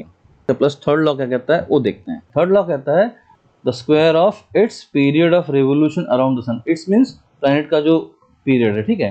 तो square of its period of revolution around the sun is directly proportional to the cube of mean distance of planet from the sun. अब इसमें दो चीज़ें हैं फ्रेंड्स। तो जो पहली चीज़ इसमें दी हुई है वो है पीरियड ऑफ रेवोल्यूशन, और जो दूसरी चीज़ है वो है mean distance of the planet from the sun. तो दो चीज़ें हैं फ्रेंड्स यहाँ पर। पीरियड ऑफ रेवोल्यूशन को हम जनरली टी से रिप्रेजेंट करते हैं क्योंकि पीरियड टाइम होता है, तो पीरियड ऑफ रेवोल्यूशन टी लेते हैं, और मीन डिस्टेंस जो लेते हैं हम उसको आर लेते हैं, ठीक है। तो इसको समझने के लिए हम थोड़ा सा आगे देखते हैं कि पीरियड ऑफ रेवोल्यूशन, मैंने ऑलरेडी पीरियड आपको एक्सप्लेन किया हुआ है। तो पीरियड जो होता है, पीरियड का मतलब होता है time taken to complete one revolution, already मैंने बताया है। उसको देखते हैं यहाँ पर। जैसा कि हम यहाँ पर देख रहे हैं फ्रेंड्स, प्लैनेट जो है कुछ इस तरह से रिवॉल्व कर रहा है, ठीक है। तो जब प्लैनेट यहाँ से यहाँ रिवॉल्व कर रहा था, पॉइंट ए से बी पे गया, ठीक है। Distance between sun and planet, हम चलो प्लैनेट को यहाँ ले लेते हैं, तो वो हो जाएगा, यहाँ पर हम आर कह सकते हैं, R1 कहते हैं, चलिए, है ना। वैसे जब प्लैनेट सी पे था, सी से डी पे गया, तो यहाँ मानते हैं डिस्टेंस उसका R2 हो गया between planet and the sun. Similarly जब ई पर था, ई से वो एफ पे गया, तो ये जो डिस्टेंस हम इसको R3 ले सकते। तो ऐसे ही अलग अलग पॉइंट्स पे उसके डिफरेंट डिस्टेंस आएंगे। जैसे यहाँ पर कुछ आएगा, हम इसको कह सकते हैं R4। तो हर पॉइंट पे क्या होगा, प्लैनेट का डिस्टेंस जो है वो वेरी करता है इस तरह से, है ना। ये R5 हो गया। तो ऐसे बहुत सारे उसके डिस्टेंस होंगे जब वो इस पाथ पे मूव करेगा, ठीक है। तो बहुत सारे डिस्टेंस होंगे, हम कह सकते हैं कि R1 हो गया, R2 हो गया, R3, R4, इस तरह से हमारे पास बहुत सारे डिस्टेंस रहेंगे, ठीक है। लेकिन वो कह रहा है mean distance of planet from the sun. तो मीन मतलब जो सारे डिस्टेंस हमारे पास हैं उसके अलग अलग पॉइंट्स पे उनका एवरेज। तो हम कहते हैं R जो है वो मीन डिस्टेंस है। तो कैसे निकालते हैं, हम मानते हैं हमारे पास हमने n पॉइंट्स लिए हुए हैं, तो Rn हो गया उसका। जो मैंने n पॉइंट लिया है, मान लीजिए कहीं यहाँ पर n पॉइंट है ना, तो n पॉइंट का डिस्टेंस जो होगा इस पॉइंट का डिस्टेंस हो जाएगा Rn। इसी प्रकार तो हम क्या करेंगे, इसमें जो मीन डिस्टेंस निकालना कैसे निकालेंगे, R1 प्लस R2 सबको जोड़ देंगे इस तरह से, है ना। इससे जोड़ते चले जाएंगे, सारे के सारे Rn तक जोड़ देंगे। n मतलब कुछ भी हो सकता है, आप 10 पॉइंट ले लीजिए, 20 पॉइंट ले लीजिए, 100 पॉइंट ले लीजिए, ठीक है। तो n की वैल्यू 100 हो जाएगी। तो सारे 100 पॉइंट्स के डिस्टेंस जोड़ देंगे और उनको डिवाइड कर देंगे 100 से। अभी यहाँ पर n लिया तो n से डिवाइड कर देंगे, डिवाइड बाय n, है ना। तो इसे हम कहते हैं एवरेज डिस्टेंस या mean distance of planet from the sun, ठीक है। ये तो हमारा मीन डिस्टेंस हो गया, है ना। दूसरा है पीरियड। अब पीरियड क्या होता है, पीरियड का मतलब होता है टाइम टेकन। मैंने ऑलरेडी डिफाइन किया पहले भी, आप जाके देख लीजिए। टाइम फॉर वन रेवोल्यूशन, एक रेवोल्यूशन कंप्लीट करने के लिए जो समय लगता है उसे हम कहते हैं पीरियड। तो प्लैनेट सन के अराउंड रिवॉल्व कर रहा है, तो एक रेवोल्यूशन कंप्लीट करने के लिए जो समय लगता है, जो टाइम लगता है, उसे हम कहते हैं टाइम पीरियड, ठीक है। तो यहाँ पर केप्लर्स ने क्या किया, जो डेटा स्टडी किया, उन्होंने क्या देखा कि square of period of revolution, T square, है ना, पीरियड का जो स्क्वायर निकालते हैं, तो square of period of revolution जो कि हमने टी देखा यहाँ पर, is directly proportional two cube of mean distance. तो क्यूब ऑफ मीन डिस्टेंस हो जाएगा R3। ये जो पर्टिकुलर एक्सप्रेशन है इस तरह से, इसे हम कहते हैं केप्लर्स थर्ड लॉ। एक मैथमेटिकल एक्सप्रेशन के फॉर्म में दिया है उन्होंने, क्योंकि जो डेटा उन्होंने स्टडी किया था उस डेटा के बेसिस पे उनको ये रिलेशनशिप मिला, ठीक है। तो तीन जो लॉज हैं हमारे पास, पहला लॉ क्या कहता है कि प्लैनेट्स जो है इलिप्टिकल पाथ में रिवॉल्व करते हैं अराउंड द सन, वो पहला लॉ था। तो फर्स्ट लॉ वाली पाथ के बारे में डिस्क्राइब करता है। दूसरा लॉ क्या कहता है कि प्लैनेट जो है वो इक्वल टाइम में इक्वल एरिया, ये वाला जो एरिया उसने कवर किया, इस एरिया के बारे में बात किया था उन्होंने। तो इक्वल टाइम में ये एरिया हो गया, या फिर कहीं दूर है तो ये एरिया होगा, जब प्लैनेट यहाँ पर आता है तो ये एरिया हो गया, तो सेम टाइम में सेम एरिया कवर करता है। ये जो पर्टिकुलर स्टेटमेंट है वो सेकेंड लॉ है। और थर्ड लॉ क्या कहता है कि स्क्वायर ऑफ पीरियड, ये रेवोल्यूशन परफॉर्म करने में जो टाइम लगता है वो हमारा पीरियड हो गया, तो उसका स्क्वायर, ये जो सारे डिस्टेंस है अगर इसका एवरेज निकालते हैं तो उसको बोलते हैं मीन डिस्टेंस, है ना। तो मीन डिस्टेंस के क्यूब के प्रोपोर्शनल में होता है, ठीक है। तो T square is proportional to R cube, ये एक मैथमेटिकल एक्सप्रेशन है, ठीक है। तो इस तरह से केप्लर्स के 3 लॉ हमने स्टडी किए, ओके। अब एक इंपॉर्टेंट नोट ले लेते हैं यहाँ पर, केप्लर्स के जो तीनों लॉ हैं उसको डिस्क्राइब करने वाला नोट है ये, थोड़ा सा इंटरेस्टिंग है ये। तो ये क्या कहता है कि जो केप्लर्स के 3 लॉ हैं, Kepler's first law, Kepler's second law और केप्लर्स थर्ड लॉ, ठीक है, ये तीनों के तीनों लॉ हैं। तो ये क्या कहता है कि Kepler obtain these law simply from study of positions of planet obtain bye regular observation. तो जो ऑब्जर्वेशन अवेलेबल था उनको स्टडी करने के बाद उन्होंने ये लॉज दिए, ठीक है। Kepler has no explanation as why this planet obey this laws, मतलब केप्लर ने कहा कि इस तरह का पाथ फॉलो होता है, लेकिन ऐसा क्यों फॉलो होता है वो केप्लर ने एक्सप्लेन नहीं किया, क्योंकि ये बेसिकली जो डेटा अवेलेबल था उसके बेसिस पे 3 लॉ दिए गए थे, ठीक है। तो केप्लर ने उस पर कोई ऐसा रिसर्च नहीं किया था कि वो बता पाए कि भाई इलिप्टिकल पाथ में क्यों घूमता है, ठीक है ना। तो वही है, Kepler had no explanation as to why planets obey this law, okay. उन्होंने खाली सजेशन दिया कि 3 लॉ होते हैं उनका प्लैनेट का मोशन स्टडी करने के बाद, पर ऐसा क्यों होता है, he was not having any explanation about that, okay. So उसके बाद में जब न्यूटन्स लॉ ऑफ ग्रेविटेशन आया, तो न्यूटन्स लॉ ऑफ ग्रेविटेशन जो था वो कुछ ऑब्जर्वेशंस, कुछ फर्दर रिसर्च और केप्लर्स के 3 लॉ पे बेस्ड था, ठीक है। तो जो कंक्लूसिव जो लॉ बना वो बना न्यूटन्स लॉ ऑफ ग्रेविटेशन, जो कि न्यूटन ने दिया था। तो Newton's law of gravitation is based on, तो केप्लर्स के तीनों लॉ को कंसीडर करने के बाद और उसमें एडिशनल जो न्यूटन के ऑब्जर्वेशंस, जो न्यूटन की स्टडीज थी उस पर बेस्ड ये न्यूटन्स ने ये लॉ दिया, उसको कहते हैं न्यूटन्स लॉ ऑफ ग्रेविटेशन। हमारा नेक्स्ट टॉपिक है friends Newton's universal law of gravitation. तो ये ग्रेविटेशन का सबसे मोस्ट इंपॉर्टेंट लॉ है ये। इसमें न्यूटन ने ये एक्सप्लेन किया है कि अगर हम यूनिवर्स में कोई भी 2 ऑब्जेक्ट लेते हैं फ्रेंड्स, तो इनके बीच में फोर्स ऑफ अट्रैक्शन एक्ट करेगा, ये दोनों ऑब्जेक्ट एक दूसरे को अट्रैक्ट करेंगे। लेकिन अगर ये दोनों ऑब्जेक्ट नजदीक हैं तो इनके बीच का फोर्स ऑफ अट्रैक्शन ज्यादा होगा, अगर ये दोनों ऑब्जेक्ट दूर हैं तो इनके बीच का फोर्स ऑफ अट्रैक्शन कम होगा, ठीक है। तो इनके बीच का जो अट्रैक्शन होगा वो इनके डिस्टेंस पे डिपेंड करता है, इनके बीच में जो डिस्टेंस है फ्रेंड उस पर डिपेंड करता है। दूसरा, इनके मासेस पे भी डिपेंड करता है, अगर इनका मास ज़्यादा है, अगर दोनों ऑब्जेक्ट का मास ज़्यादा है तो फोर्स ऑफ अट्रैक्शन भी बढ़ जाएगा, अगर इन दोनों ऑब्जेक्ट का मास कम है तो फोर्स ऑफ अट्रैक्शन कम हो जाएगा। तो ये बहुत ही इंपॉर्टेंट लॉ है। इस तरह से न्यूटन ने ये एक्सप्लेन किया कि किस तरह से 2 मासेस के बीच में, 2 ऑब्जेक्ट के बीच में फोर्स एक्ट करता है। तो इसके लिए हम पहले इसका स्टेटमेंट देख लेते हैं फ्रेंड्स। स्टेटमेंट बहुत सिंपल है। तो स्टेटमेंट में अगर आप देखें तो न्यूटन कहते हैं कि every object in universe attract every other object, हर ऑब्जेक्ट, यूनिवर्स का हर ऑब्जेक्ट दूसरे ऑब्जेक्ट को अट्रैक्ट करेगा विद अ डेफिनेट फोर्स, उनके बीच में एक डेफिनेट फोर्स एक्ट करेगा। This force is directly proportional to product of masses, जो फोर्स उनके बीच में एक्ट कर रहा है वो डायरेक्टली प्रोपोर्शनल होगा उन दोनों के मासेस के प्रोडक्ट में।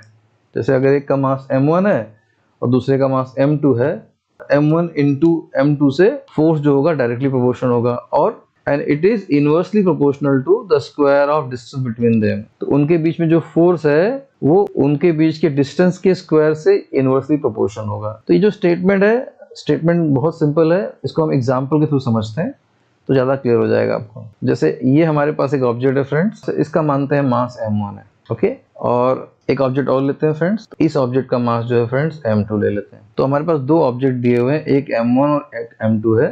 अब ये दोनों ऑब्जेक्ट यूनिवर्स में कहीं भी हो सकते हैं, ठीक है। अब हम मानते हैं कि इनके बीच का डिस्टेंस, इन दोनों ऑब्जेक्ट के बीच का जो डिस्टेंस है वो है r। तो अकॉर्डिंग टू दिस लॉ, जो Newton universal law of gravitation है, इस लॉ के अकॉर्डिंग इन दोनों के बीच में एक फोर्स एक्ट करेगा, फोर्स ऑफ अट्रैक्शन एक्ट करेगा, ठीक है। कुछ इस तरह से इस ऑब्जेक्ट को ये ऑब्जेक्ट m2 जो है अपनी तरफ अट्रैक्ट करेगा, उसी प्रकार m2 को m1 अपनी तरफ अट्रैक्ट करेगा, ओके। तो इनके बीच में फोर्स ऑफ अट्रैक्शन एक्ट कर रहा है फ्रेंड्स, और ये फोर्स ऑफ अट्रैक्शन मानते हैं, ये जो फोर्स ऑफ अट्रैक्शन इनके बीच में एक्ट कर रहा है वो F है। तो F जो है फोर्स ऑफ अट्रैक्शन है, जिससे m1 m2 को अट्रैक्ट कर रहा है और m2 m1 को अट्रैक्ट कर रहा है। 2 ऑब्जेक्ट्स हैं और ये दोनों ऑब्जेक्ट यूनिवर्स में कहीं भी हो सकते हैं फ्रेंड्स। अब हम आते हैं कि स्टेटमेंट क्या कहता है कि this force is directly proportional to product of the masses of 2 objects, मतलब जो इनके बीच में force of attraction F act कर रहा है, ये जो होगा directly proportional to product of the masses of 2 object. So force of attraction is given as F जो होगा प्रोपोर्शनल होगा प्रोडक्ट ऑफ मासेस, मतलब m1 इंटू m2, दोनों के मासेस के प्रोडक्ट के डायरेक्टली प्रोपोर्शनल होगा, ठीक है। And is inversely proportional to square of distance between them. एक तो डायरेक्टली प्रोपोर्शनल हो गया उनके प्रोडक्ट ऑफ मासेस के, और दूसरा हो जाएगा friends F is inversely proportional to, मतलब 1 लेना पड़ेगा square of distance between them. तो दो स्टेटमेंट है इसमें, एक है कि force of attraction is directly proportional to product of their masses and force of attraction is inversely proportional to square of distance between them. हम इन दोनों इक्वेशन को एक सिंगल इक्वेशन में कंबाइन कर देंगे तो हमको मिल जाएगा F is proportional to m1 m2, ऊपर लिखा हुआ है वो डायरेक्टली प्रोपोर्शन हो गया, और डिनोमिनेटर में लिख दिया मैंने अपॉन r स्क्वायर, ये हो गया इनवर्स प्रोपोर्शन। तो force of attraction between object is proportional to m1 m2 inversely proportional to square of distance between them, ठीक है। तो ये जो फाइनल मिला है हमको, ये है यूनिवर्सल लॉ ऑफ ग्रेविटेशन। अब ये जो प्रोपोर्शनैलिटी साइन है, इसको अगर हमें निकालना है तो हमें कुछ कांस्टेंट लगाना पड़ेगा। हम जानते हैं कि अगर हम लिखते हैं कि A is proportional to B, तो अगर प्रोपोर्शनैलिटी साइन निकालना होता है हमको तो हम लिख सकते हैं A is equal to some constant into B, है ना। ऐसा तरीका से हम कर सकते हैं। इस तरीके से हम प्रोपोर्शनैलिटी को निकाल के उसके बदले में इक्वल टू और कांस्टेंट लिखना पड़ता है। तो उसी प्रकार ये जो प्रोपोर्शनैलिटी साइन है, इसको निकाल के हम इक्वल टू कांस्टेंट लिखेंगे तो कांस्टेंट क्या मिलेगा देखते हैं फ्रेंड्स। तो आप इसको ऐसे लिख सकते हैं देयरफॉर F इक्वल टू, ठीक है, और एक कांस्टेंट यहाँ पर आ जाएगा, उसको हम G बोलते हैं, G into m1 into m2 divide by square of distance between them r square. तो यहाँ पर G जो है इसे हम कहते हैं यूनिवर्सल ग्रेविटेशनल कांस्टेंट, ओके, या आप शॉर्ट में इसको ग्रेविटेशनल कांस्टेंट बोल सकते हैं। अब इसकी वैल्यू जो आती है फ्रेंड्स, इसकी वैल्यू फिक्स रहती है, कहीं भी चेंज नहीं होगी, हर जगह ये फिक्स रहती है। इसकी वैल्यू होती है 6.67 into 10⁻⁻11 Newton metre square per kg square. क्योंकि अगर आप यहाँ पर देखें, अगर मुझे जी की वैल्यू निकालनी है तो ये r स्क्वायर यहाँ चले जाएगा, m1 m2 नीचे डिनोमिनेटर में आ जाएगा। अगर मैं जी निकालना चाहूँ तो जी क्या मिलेगा फ्रेंड, जी मिल जाएगा F इंटू इस एक्सप्रेशन से F into R square divide by m1 into m2। इसका मतलब g की वैल्यू जो होगी वो होगी F into R square divide by m1 m2। अब F का यूनिट है न्यूटन, R का यूनिट है मीटर स्क्वायर, R डिस्टेंस है, और इनका यूनिट है केजी, केजी मतलब केजी स्क्वायर हो जाएगा। तो इस तरह से इसका यूनिट मिल गया friends, Newton metre square per kg square. ध्यान देना आपको। जी की वैल्यू होती है friends 6.67 into 10⁻11 Newton metre square per kg square. तो ये जो स्टेटमेंट है ये बहुत इंपॉर्टेंट है, आपको मेमोराइज करना पड़ेगा कि every object in the universe attract another object with a definite force and this force is proportional to product of their masses, okay, m1 into m2 and inversely proportional to square of distance between them. Proportionality को निकाल के मैंने constant डाल दिया, इस constant को कहते हैं यूनिवर्सल ग्रेविटेशन कांस्टेंट। इसकी वैल्यू होती है 6.67 into 10⁻11 Newton metre square per kg square. इतना आपको मेमोराइज करना पड़ेगा, और ये बहुत ही इंपॉर्टेंट स्टेटमेंट है, हाँ, जिसे हम कहते हैं Newton's universal law of gravitation, okay. तो इसके ऊपर हम कुछ क्वेश्चंस भी देखेंगे, किस तरह से इस पर्टिकुलर लॉ को यूज करना है, और इस पर्टिकुलर लॉ को यूज करके हम किस तरह से और दूसरी क्वांटिटीज निकाल सकते हैं, वो हम एग्जाम्पल के थ्रू समझेंगे। फिलहाल आपको ये लॉ याद होना चाहिए कि लॉ क्या है, तो इतना समझना बहुत इंपॉर्टेंट है। अब हम आगे बढ़ते हैं, नेक्स्ट टॉपिक देखते हैं। सो फ्रेंड्स, नेक्स्ट टॉपिक हमारा है सेंटर ऑफ मास। अब सेंटर ऑफ मास क्या होता है ये देखते हैं पहले। जैसे मान लीजिए हमारे पास एक ऑब्जेक्ट है इस तरह से, दूसरा ऑब्जेक्ट ही है, और मुझे इनके बीच का फोर्स निकालना है। यहाँ तो कोई पॉइंट है नहीं, अब मैं डिस्टेंस कहाँ से लूँ, इन दोनों के बीच का डिस्टेंस निकालना है तो कहाँ से लेना होगा। तो क्या करते हैं, कोई भी मास अगर है, कोई भी ऑब्जेक्ट है, तो उसके अंदर एक ऐसा पॉइंट होता है जो कि उसके प्रॉपर सेंटर में होता है, जहाँ पर उसका मास, हम कह सकते हैं कि मास जो है कॉन्सेंट्रेट है।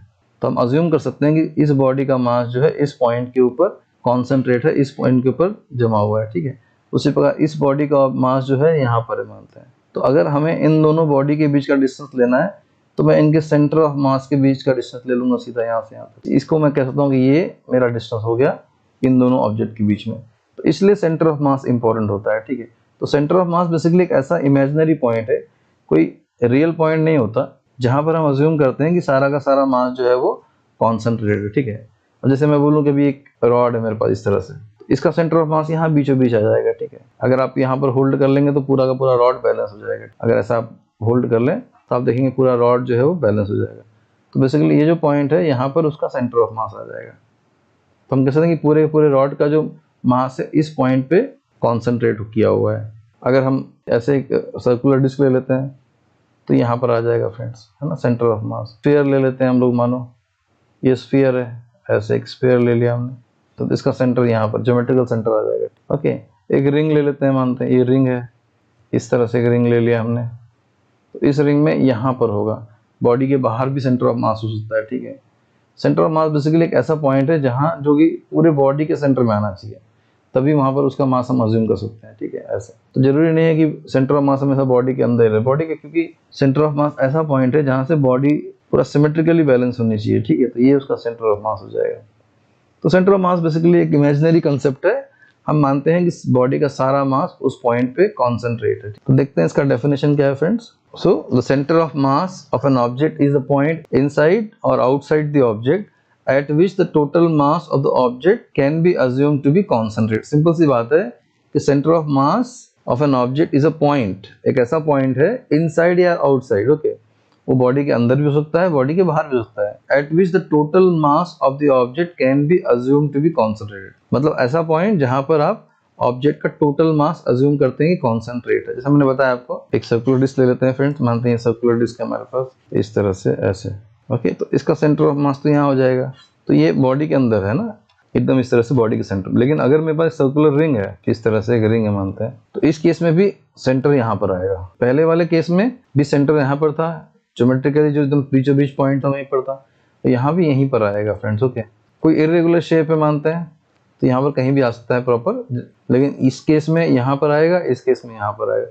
तो इवन बॉडी के अंदर भी हो सकता है और ये बॉडी के बाहर भी हो सकता है। कोई लिखा हुआ है यहाँ पर कि centre of mass of an object is a point inside और outside the object at which total mass of the object can be assume to be concentrated. तो हम यहाँ पर अज्यूम करते हैं सारा का सारा मास इस पॉइंट पे कॉन्सेंट्रेट है, यहाँ भी अज्यूम करते हैं सारा का सारा मास इस पॉइंट पे कॉन्सेंट्रेट है। तो ये आपका सेंटर ऑफ मास हो गया फ्रेंड, यहाँ पर ये यहाँ पर सेंटर ऑफ मास हो गया। अब अगर हम स्फीयर ले लेते हैं, मानते हैं ये हमारे पास स्फीयर है, कुछ इस तरह से स्फीयर दिखाते हैं, तो ये जो सेंटर होगा स्फीयर का, यहाँ पर सारा मास उसका कॉन्सेंट्रेट होगा, तो ये इसका सेंटर ऑफ मास हो जाएगा। अगर रेक्टेंगल ले लेते हैं, ऐसे एक रेक्टेंगुलर बॉक्स ले लेते हैं, मानते हैं ना, ऐसा कुछ इस तरह का बॉक्स ले लेते हैं, राइट, तो यहाँ बीचों बीच में एकदम मिडिल में जो सेंटर रहेगा फ्रेंड्स, वहाँ पर उसका सेंटर ऑफ मास हो जाएगा इस तरह से। तो इस तरह से हम सेंटर ऑफ मास ले सकते हैं फ्रेंड, ओके। तो हम अज्यूम करते हैं कि सारा का सारा जो मास है इस पॉइंट पे कॉन्सेंट्रेटेड है। तो ये एक इमेजिनरी पॉइंट होता है, मास तो हर जगह है, यहाँ पर डिस्ट्रीब्यूटेड है, लेकिन हमारे पास एनालिसिस करने के लिए जब हम कोई एनालिसिस करते हैं, जैसे कि मुझे डिस्टेंस निकालना है दो मासेस के बीच में, तो मैं सेंटर ऑफ मास के बीच का डिस्टेंस निकाल लूंगा, तो उस तरह से ये हमारे लिए यूजफुल हो जाता है। जो अभी तक जो हमने कंसेप्ट सीखा है ग्रेविटेशन में, उसको थोड़ा सा हम एग्जाम्पल के थ्रू समझते हैं। तो पहला एग्जाम्पल हमारे पास है, Mahendra and Virat are sitting at a distance 1 metre from each other and their masses are 75 kg and 80 kg respectively. What is the gravitational force between them? ठीक है, तो हमारे पास दो ऑब्जेक्ट्स मानते हैं, ये महेंद्र हो गया और दूसरा है विराट, ठीक है भाई, बहुत सिंपल है। तो महेंद्र और विराट जो है, they are sitting at certain distance. So Mahendra and Virat are at distance 1 metre. तो इसका सेंटर ऑफ मास मैं यहाँ ले लेता हूँ, चलिए इनका सेंटर ऑफ मास यहाँ ले लेता हूँ, और इनके बीच का जो डिस्टेंस है वो 1 मीटर है ना, जैसा कि हमने देखा है, ठीक है। पहले हम डिस्टेंस हमेशा सेंटर ऑफ मास से लेते हैं। ये महेंद्र है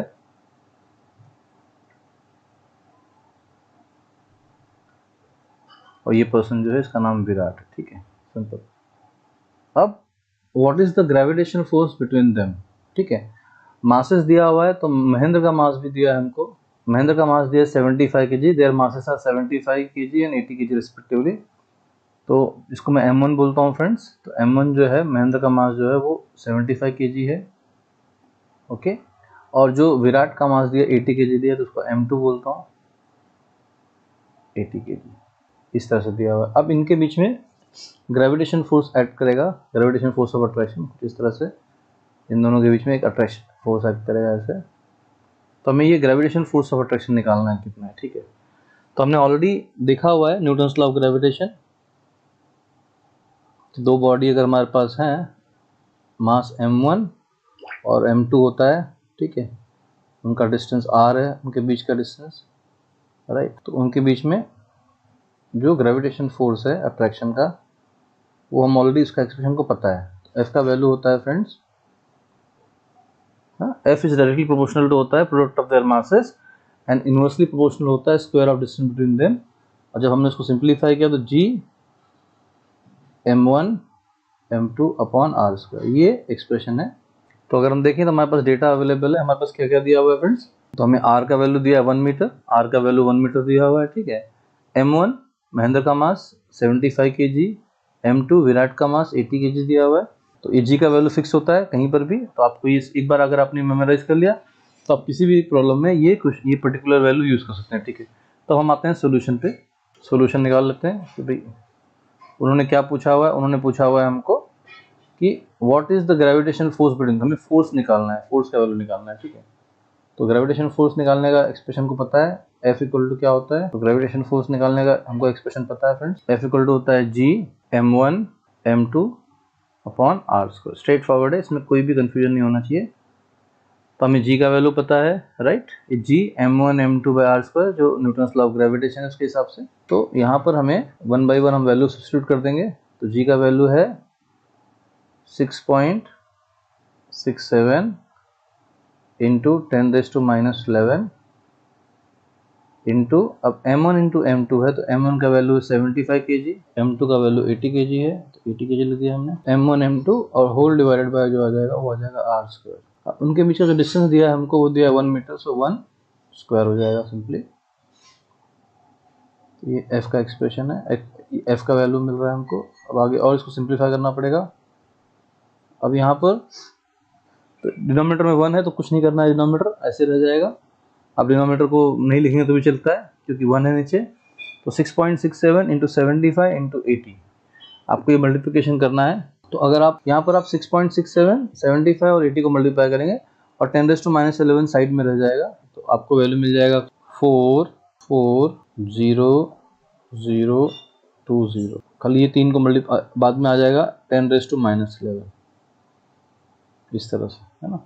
तो पहले आप इसको मल्टीप्लाई कर लीजिए, डिनोमिनेटर में 1 है तो उसको लिखने की जरूरत नहीं है। अब आप चाहें तो इसको सिंप्लीफाई कर सकते हैं, जैसे 1 2 3 4 तो आप डेसिमल लगा सकते हैं, या फिर आप यहाँ भी इसको एज इट इज इसको छोड़ सकते हैं यहाँ पर।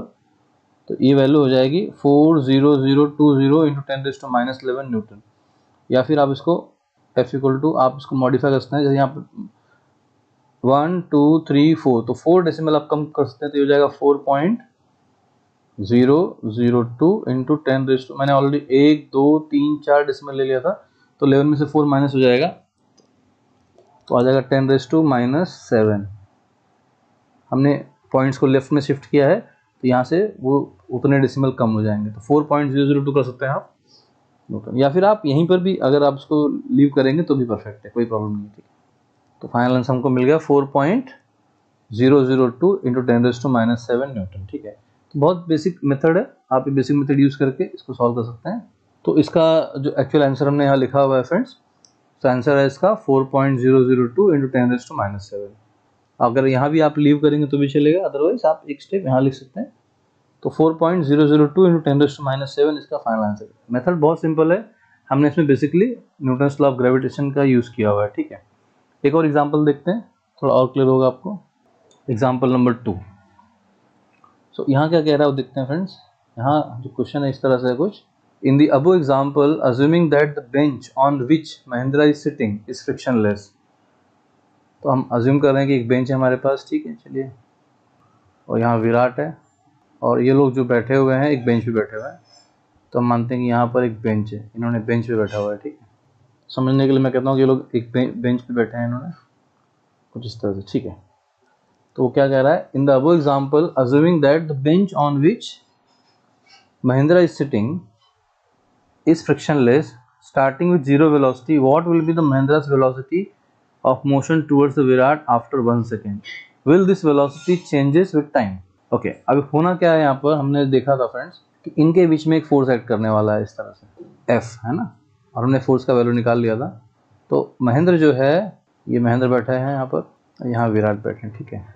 अब इनके ऊपर जो फोर्स एक्ट कर रहा है, हमने फोर्स का वैल्यू ऑलरेडी निकाल लिया हुआ है ना। फोर्स का वैल्यू कितना आया था, फोर्स का वैल्यू कुछ आया था 4.002 इंटू 10⁻⁻7 न्यूटन। ये हमने ये वैल्यू निकाल दी। तो महेंद्र के ऊपर इतना फोर्स एक्ट कर रहा है। अगर ये फ्रिक्शन लेस है मानते हैं, तो महेंद्र क्या होगा, विराट की तरफ मूव करेगा, ठीक है ना, right. Starting with zero velocity, initial velocity कितना है इसका, तो हम मानते हैं कि महेंद्र जो है इस तरह से मूव कर रहा है, तो इनका इनिशियल वेलोसिटी जो है जीरो है। हमने पढ़ा था काइनेमेटिकल इक्वेशन में। तो महेंद्र की इनिशियल वेलोसिटी जीरो, और फिर महेंद्र क्या होगा, आगे बढ़ेगा किसी पॉइंट पे, मानते हैं महेंद्र यहाँ पर आ जाएगा कुछ देर के बाद, ऐसे यहाँ पर आ गया, ठीक है। जब महेंद्र यहाँ पर आ जाएगा तो उस समय उनकी वेलोसिटी हो जाएगी v, है ना, फाइनल वेलोसिटी।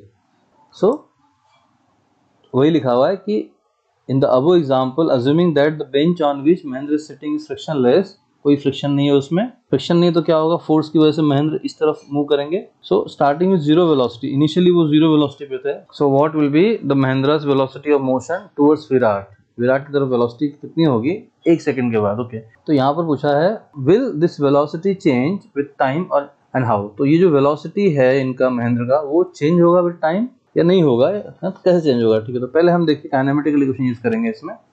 तो u इज इक्वल टू दिया हुआ है, ठीक है। तो देखते हैं हमारे पास डेटा क्या अवेलेबल है। हमारे पास दिया हुआ है फोर्स ऑन महेंद्र 4.002 10⁻⁻⁷ जो हमने लिखा है, ठीक है। सेम फोर्स महेंद्र पे भी एक्ट करेगा, सेम फोर्स विराट पे भी एक्ट करेगा, लेकिन क्योंकि विराट जो है वो फ्रिक्शनलेस नहीं दिया हुआ है, तो विराट जो है वो मूव नहीं करेगा, वो जगह पे ही रहेगा। विराट का मोशन नहीं होगा क्योंकि विराट का जो बेंच है जहाँ वो बैठा हुआ है वो फ्रिक्शनलेस नहीं दिया हुआ है, लेकिन महेंद्र का जो है फ्रिक्शनलेस दिया, तो ये स्लाइड करके विराट की तरफ जाएगा। तो महेंद्र पे जो फोर्स एक्ट कर रहा है वो दिया है हमको, और महेंद्र का मास दिया हुआ है, ठीक है। तो इसमें इंपॉर्टेंट पॉइंट वो ये है फ्रेंड्स, कि हमको मास दिया है, तो according to Newton second law, भाई न्यूटन सेकंड लॉ को पता है, हम एक्सेलरेशन, हमको अगर फोर्स दिया हुआ है और मास दिया हुआ है तो हम एक्सेलरेशन निकाल सकते हैं। तो बाई न्यूटन सेकंड लॉ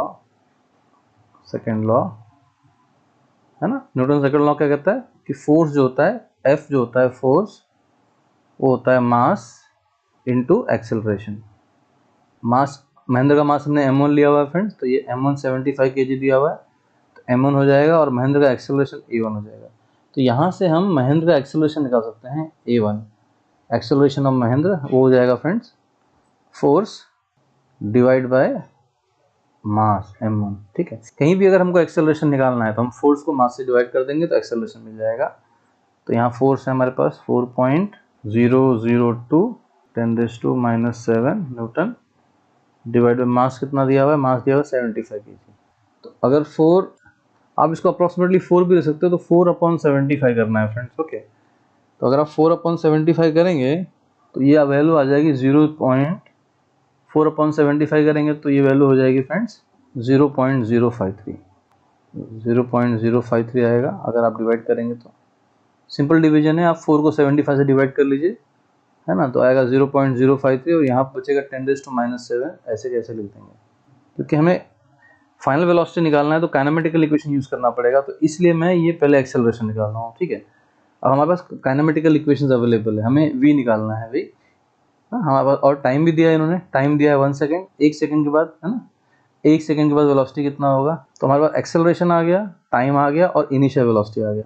अगर आप देखें एक्सेलरेशन दिया हुआ है फ्रेंड्स a, इसका वैल्यू है 0.053 इंटू 10⁻⁻7, इसका यूनिट जो होता है वो होता है मीटर्स पर सेकेंड, ध्यान देना, metres per second square, acceleration का यूनिट होता है मीटर्स पर सेकेंड स्क्वायर, तो वो दिया हुआ है मीटर्स पर सेकेंड स्क्वायर, ठीक है। इनिशियल वेलोसिटी 0, उसका एक्सेलरेशन मिल गया, एक्सेलरेशन कहाँ से आया, न्यूटन सेकंड लॉ से, फोर्स डिवाइड बाय मास से निकाल लिया हमने, और हमें दिया है टाइम t दिया है 1 सेकेंड। तो हमें निकालना क्या है, हमें निकालना है v equal to question mark है फ्रेंड्स, फाइनल वेलोसिटी निकालनी है हमको, ठीक है। तो हम काइनेमेटिकल इक्वेशन यूज कर, हमारे पास कौन कौन सी काइनेमेटिकल इक्वेशन देखते हैं, तो हमारे पास काइनेमेटिकल इक्वेशन कुछ इस तरह से है, v equals u plus at, ये फर्स्ट काइनेमेटिकल इक्वेशन। दूसरा है s equal to ut plus half at square, ut plus half at square हमने ऑलरेडी किया है पहले। तीसरा है v square equal to u square plus 2as, आप देख लीजिए मैंने पहले एक्सप्लेन किया हुआ इनका मीनिंग क्या है टर्म्स का, जैसे s जो है डिस्प्लेसमेंट है, a एक्सेलरेशन है, u initial velocity, v final velocity. अब इन तीनों काइनेमेटिकल इक्वेशन में से कौन सा इक्वेशन यहाँ सुटेबल है, हमको v निकालना है, हमको u दिया हुआ है, हमको a दिया, हमको t दिया। जो पहला इक्वेशन है v equal to u plus at, यहाँ से आप इजीली ये निकाल सकते हैं v का वैल्यू निकल आया, क्योंकि यहाँ पर जो अननोन है वो v है, बाकी u और 80 नोन है, ठीक। तो हम यूज करेंगे v equal to u plus 80, u plus 80, 80 मतलब a इंटू टी है फ्रेंड्स। u का वैल्यू 0 है, एक्सेलरेशन का वैल्यू दिया है 0.053 इंटू 10⁻⁻7 और टाइम है 1, है ना, 1 सेकेंड। तो बहुत सिंपल हो जाएगा, यहाँ से इसको सिंपलीफाई करेंगे तो यहाँ से हमको मिल जाएगा, ये तो 0 हो गया और यहाँ पर इंटू 1 है तो वैल्यू सेम आएगी। तो फाइनल वेलोसिटी जो होगी वो होगी 0.053 इंटू 10⁻⁻7, कुछ इस तरह से हमको, तो ये हमको फाइनल स्पीड या फाइनल वेलोसिटी मिल गई इस तरह से, राइट। इसका यूनिट होगा metres per second.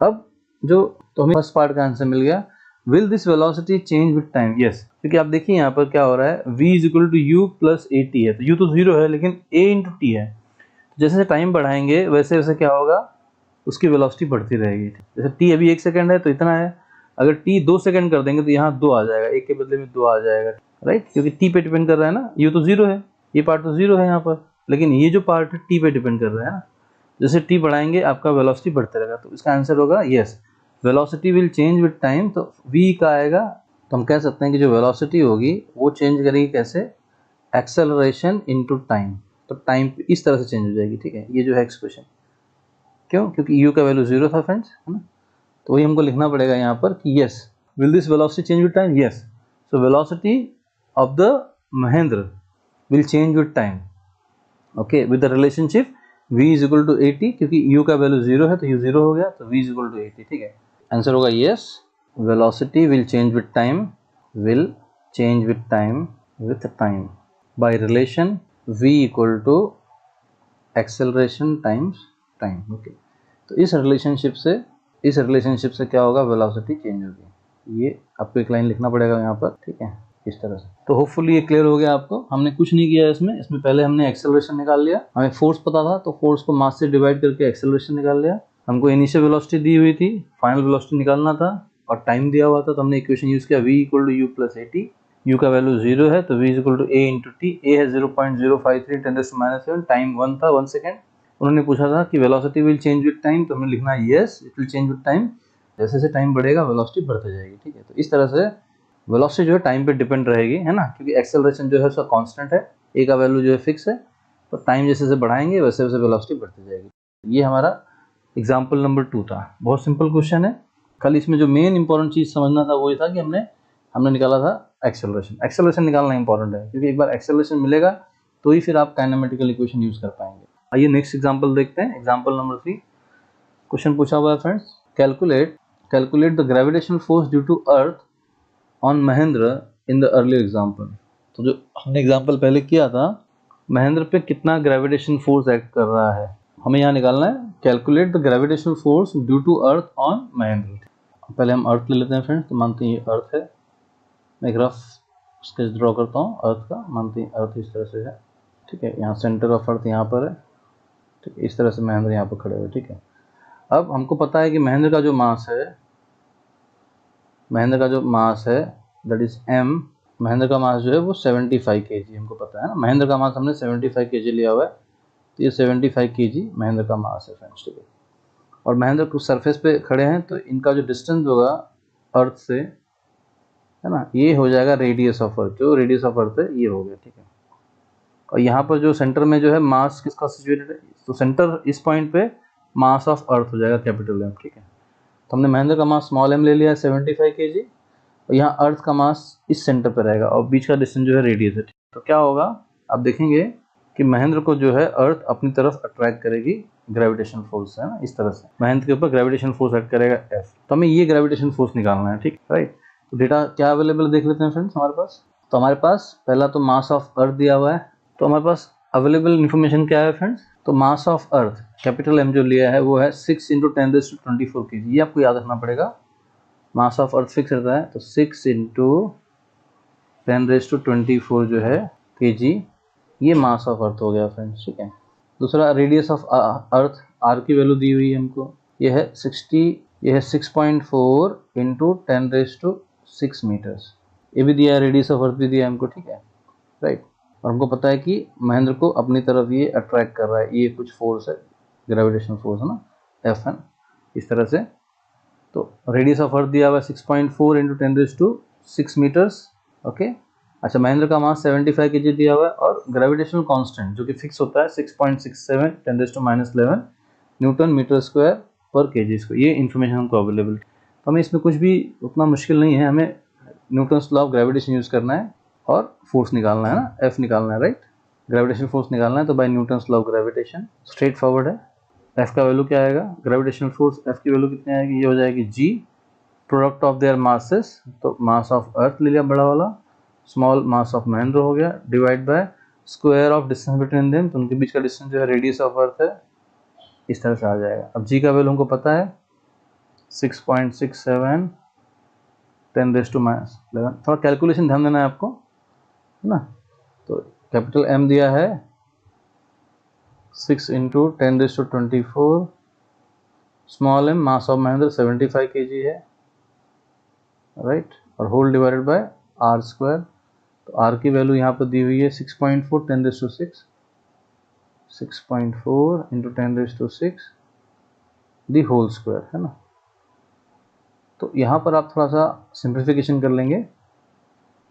6.67 into 6 into 75 मैं एक साथ ले लेता हूँ, 6.67 इंटू 6 इंटू 75 मैंने एक साथ में ले लिया, और जो बचा हुआ है कंबाइन कर लेंगे 10⁻11 और 10⁻24, इन दोनों कंबाइन कर लेंगे फ्रेंड्स। 10⁻11 इंटू 10⁻24 ये साथ में ले लिया मैंने। अब डिनोमिनेटर में इतने क्या है हमारे पास, तो 6.4 इंटू 10⁻6, तो 6.4 का स्क्वायर आ जाएगा, 6.4 इंटू 6.4 आ जाएगा फ्रेंड्स, इंटू अब 10⁻6 स्क्वायर है तो ये 10⁻12 हो जाएगा फ्रेंड्स। तो अगर आप ध्यान से देखें यहाँ पर, तो ये जो फैक्टर है इसको हम सिंप्लीफाई कर सकते हैं इस चीज़ को पहले, और बाकी हम मल्टीप्लाई कर लेंगे, ठीक है। तो 6.67 इंटू 6 इंटू 75 और डिवाइड बाय 6.4 इंटू 6.4, ये पूरा मल्टीप्लाई करना है आपको आपस में।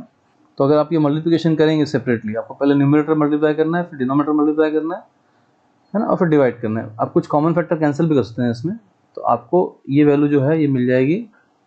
ये सिंपल इतना, अगर आप मल्टीप्लाई ऊपर का ये 6.67 इंटू 6 इंटू 75 को मल्टीप्लाई करके फिर 6.4 इंटू 6.4 से डिवाइड करेंगे तो आपको वैल्यू मिल जाएगी 73 इंटू 27 इंटू 28 अप्रॉक्सीमेटली, ये वैल्यू मिल जाएगी। अब यहाँ पर देखें तो ये 10⁻12 है, तो 12 और 12 कैंसिल हो गया तो 10⁻12 आ गया फ्रेंड्स, और यहाँ 11 है तो ये 11 कैंसिल हो गया इंटू 10 आ जाएगा, ठीक है, इस तरह से, राइट। तो इस न्यूमरेटर को सिंप्लीफाई करेंगे तो इंटू 10 आ जाएगा, तो ये इंटू 10 हो जाएगा फ्रेंड्स। तो वैल्यू मिलेगी आपको 732.8 न्यूटन। तो इस तरह से आपको जो फोर्स मिलेगा वो मिलेगा 732.8 न्यूटन, ठीक है, जिसे हम अप्रॉक्सीमेटली लिख सकते हैं फ्रेंड्स। तो इस वैल्यू को आप अप्रॉक्सीमेटली 733 न्यूटन भी लिख सकते हो चाहो तो इसको हम अप्रॉक्सीमेटली चाहें तो F इक्वल टू 733 न्यूटन भी लिख सकते हैं, जैसा कि नीचे मैंने आंसर लिखा हुआ है, राइट। तो आपको अप्रॉक्सीमेटली वैल्यू मिल जाएगी F इक्वल टू 733 न्यूटन, इस तरह से। खाली आपको कैलकुलेशन ध्यान देना है, सिस्टमेटिकली मल्टीप्लाई एंड डिवाइड करेंगे तो मुश्किल नहीं है, आप इजीली सॉल्व कर सकते हैं, ठीक है। लेकिन थोड़ा सा आपको मल्टीप्लिकेशन डिवीजन पे ध्यान देना पड़ेगा, है ना, और थोड़ा बहुत अप्रॉक्सीमेट चलता है इसमें ऐसा, ठीक है। तो आपका आंसर मिलेगा 733 Newton. Okay, this is very simple question. Okay, so let's see the next question. Example 4 देखते हैं। So starting from rest, what will be the Mahendra's velocity after 1 second if he is falling down due to gravitational force of the earth? Okay, इस example को समझने के लिए friends मानते हैं ये हमारे पास अर्थ है कुछ इस तरह से, तो मानते हैं ये हमारे पास अर्थ है फ्रेंड्स। बहुत सिंपल एग्जाम्पल है ये भी, आप थोड़ा सा ध्यान देंगे तो आपको इजीली समझ में आ जाएगा, थोड़ा ध्यान देना है इसमें। अब ये हम मानते हैं कि ये महेंद्र है, ठीक है, ओके, कुछ इस तरह से। ये सेंटर ऑफ मास महेंद्र का मास जो है वो है 75 kg। बहुत सिंपल है फ्रेंड्स। अब महेंद्र के ऊपर ग्रेविटेशन फोर्स एक्ट कर रहा है, हमको पता है कि महेंद्र के ऊपर ग्रेविटेशन फोर्स एक्ट कर रहा है इस तरह से, ठीक है। F जो है ग्रेविटेशन फोर्स हमने निकाला हुआ है, उसका वैल्यू है 733 अप्रॉक्सीमेटली 733 न्यूटन, ठीक है, ये हमने निकाला हुआ है, ठीक है। अब ये जो महेंद्र है अर्थ की तरफ नीचे गिर रहा है, so he is falling down due to the gravitational force on earth. Initially जो इनका स्पीड दिया हुआ है वो लिखा हुआ है कि भाई इस पॉइंट पे महेंद्र जो है रेस्ट पे है, तो u जो है 0 है, और महेंद्र ऊपर से नीचे की तरफ गिर रहा है, फोर्स इतना एक्ट कर रहा है। तो एज पर रूल हम महेंद्र का एक्सेलरेशन निकाल सकते हैं। कैसे निकलेगा वो, फोर्स हमको पता है, हमने जस्ट फोर्स निकाला, वो फोर्स पता है हमको, तो फोर्स को मास से डिवाइड कर दें, क्योंकि फोर्स क्या होता है, मास इनटू एक्सेलरेशन। तो यहाँ से हमको मिल जाएगा acceleration equal to force upon mass. तो हम इजीली एक्सेलरेशन निकाल सकते हैं, कितना एक्सेलरेशन से महेंद्र नीचे गिर रहा है, ठीक है, वो हमको मिल जाएगा। और इसका इनिशियल वेलोसिटी दिया हुआ है और टाइम भी दिया है इन्होंने, तो हम इजीली वेलोसिटी निकाल सकते हैं ये इक्वेशन यूज़ करके, v equal to u plus a t. हम जो पहले किया था वैसे ही। क्यों? क्योंकि v हमको निकालना है, u 0 दिया हुआ है, एक्सेलरेशन यहाँ से मिल जाएगा, और t दिया है उन्होंने 1 सेकेंड, ठीक है। तो हम कर सकते हैं उसको। तो फिर से देख लीजिए क्वेश्चन क्या लिखा है, स्टार्टिंग फ्रॉम रेस्ट, मतलब अगर महेंद्र रेस्ट पे है तो what will be the Mahendra's velocity after 1 second if he is falling down due to gravitational force of the earth. अब ग्रेविटेशनल फोर्स तो हमने ऑलरेडी निकाल के रखा हुआ है, प्रीवियस क्वेश्चन में निकाला था। हम सेम ग्रेविटेशन फोर्स यूज़ करेंगे और वहाँ से हम निकालेंगे एक्सेलरेशन। इनिशियल वेलोसिटी 0 दिया हुआ है ना, टाइम दिया है 1 सेकेंड। तो हम इजीली ये kinematical equation v equal to u plus a t से उसकी फाइनल वेलोसिटी 1 सेकेंड के बाद निकाल सकते हैं, ठीक है। तो ये देखते हैं फ्रेंड्स कैसे करना है इसको। सिंपल क्वेश्चन है। क्या दिया है हमको यहाँ पर फ्रेंड्स, हमको यहाँ पर क्या क्या अवेलेबल है, u दिया हुआ है, फोर्स दिया हुआ है और मास दिया हुआ है, ठीक है, और टाइम दिया हुआ है। तो यहाँ से हमको मिल जाएगा एक्सेलरेशन। देयरफॉर एक्सेलरेशन क्या होगा, जिसे हम a बोलते हैं friends, by Newton second law, force F divide by mass, है ना, मास ऑफ महेंद्र जो कि m है यहाँ पर। तो फोर्स का वैल्यू है 733 और मास है 75। अगर 733 को 75 से डिवाइड करेंगे तो कितनी वैल्यू हमको मिल जाएगी वैल्यू। तो अगर 733 को 75 से डिवाइड करेंगे तो अप्रॉक्सीमेटली हमको मिल जाएगा 9.77 metres per second square. Acceleration होता है मीटर्स पर सेकेंड स्क्वायर, ठीक है।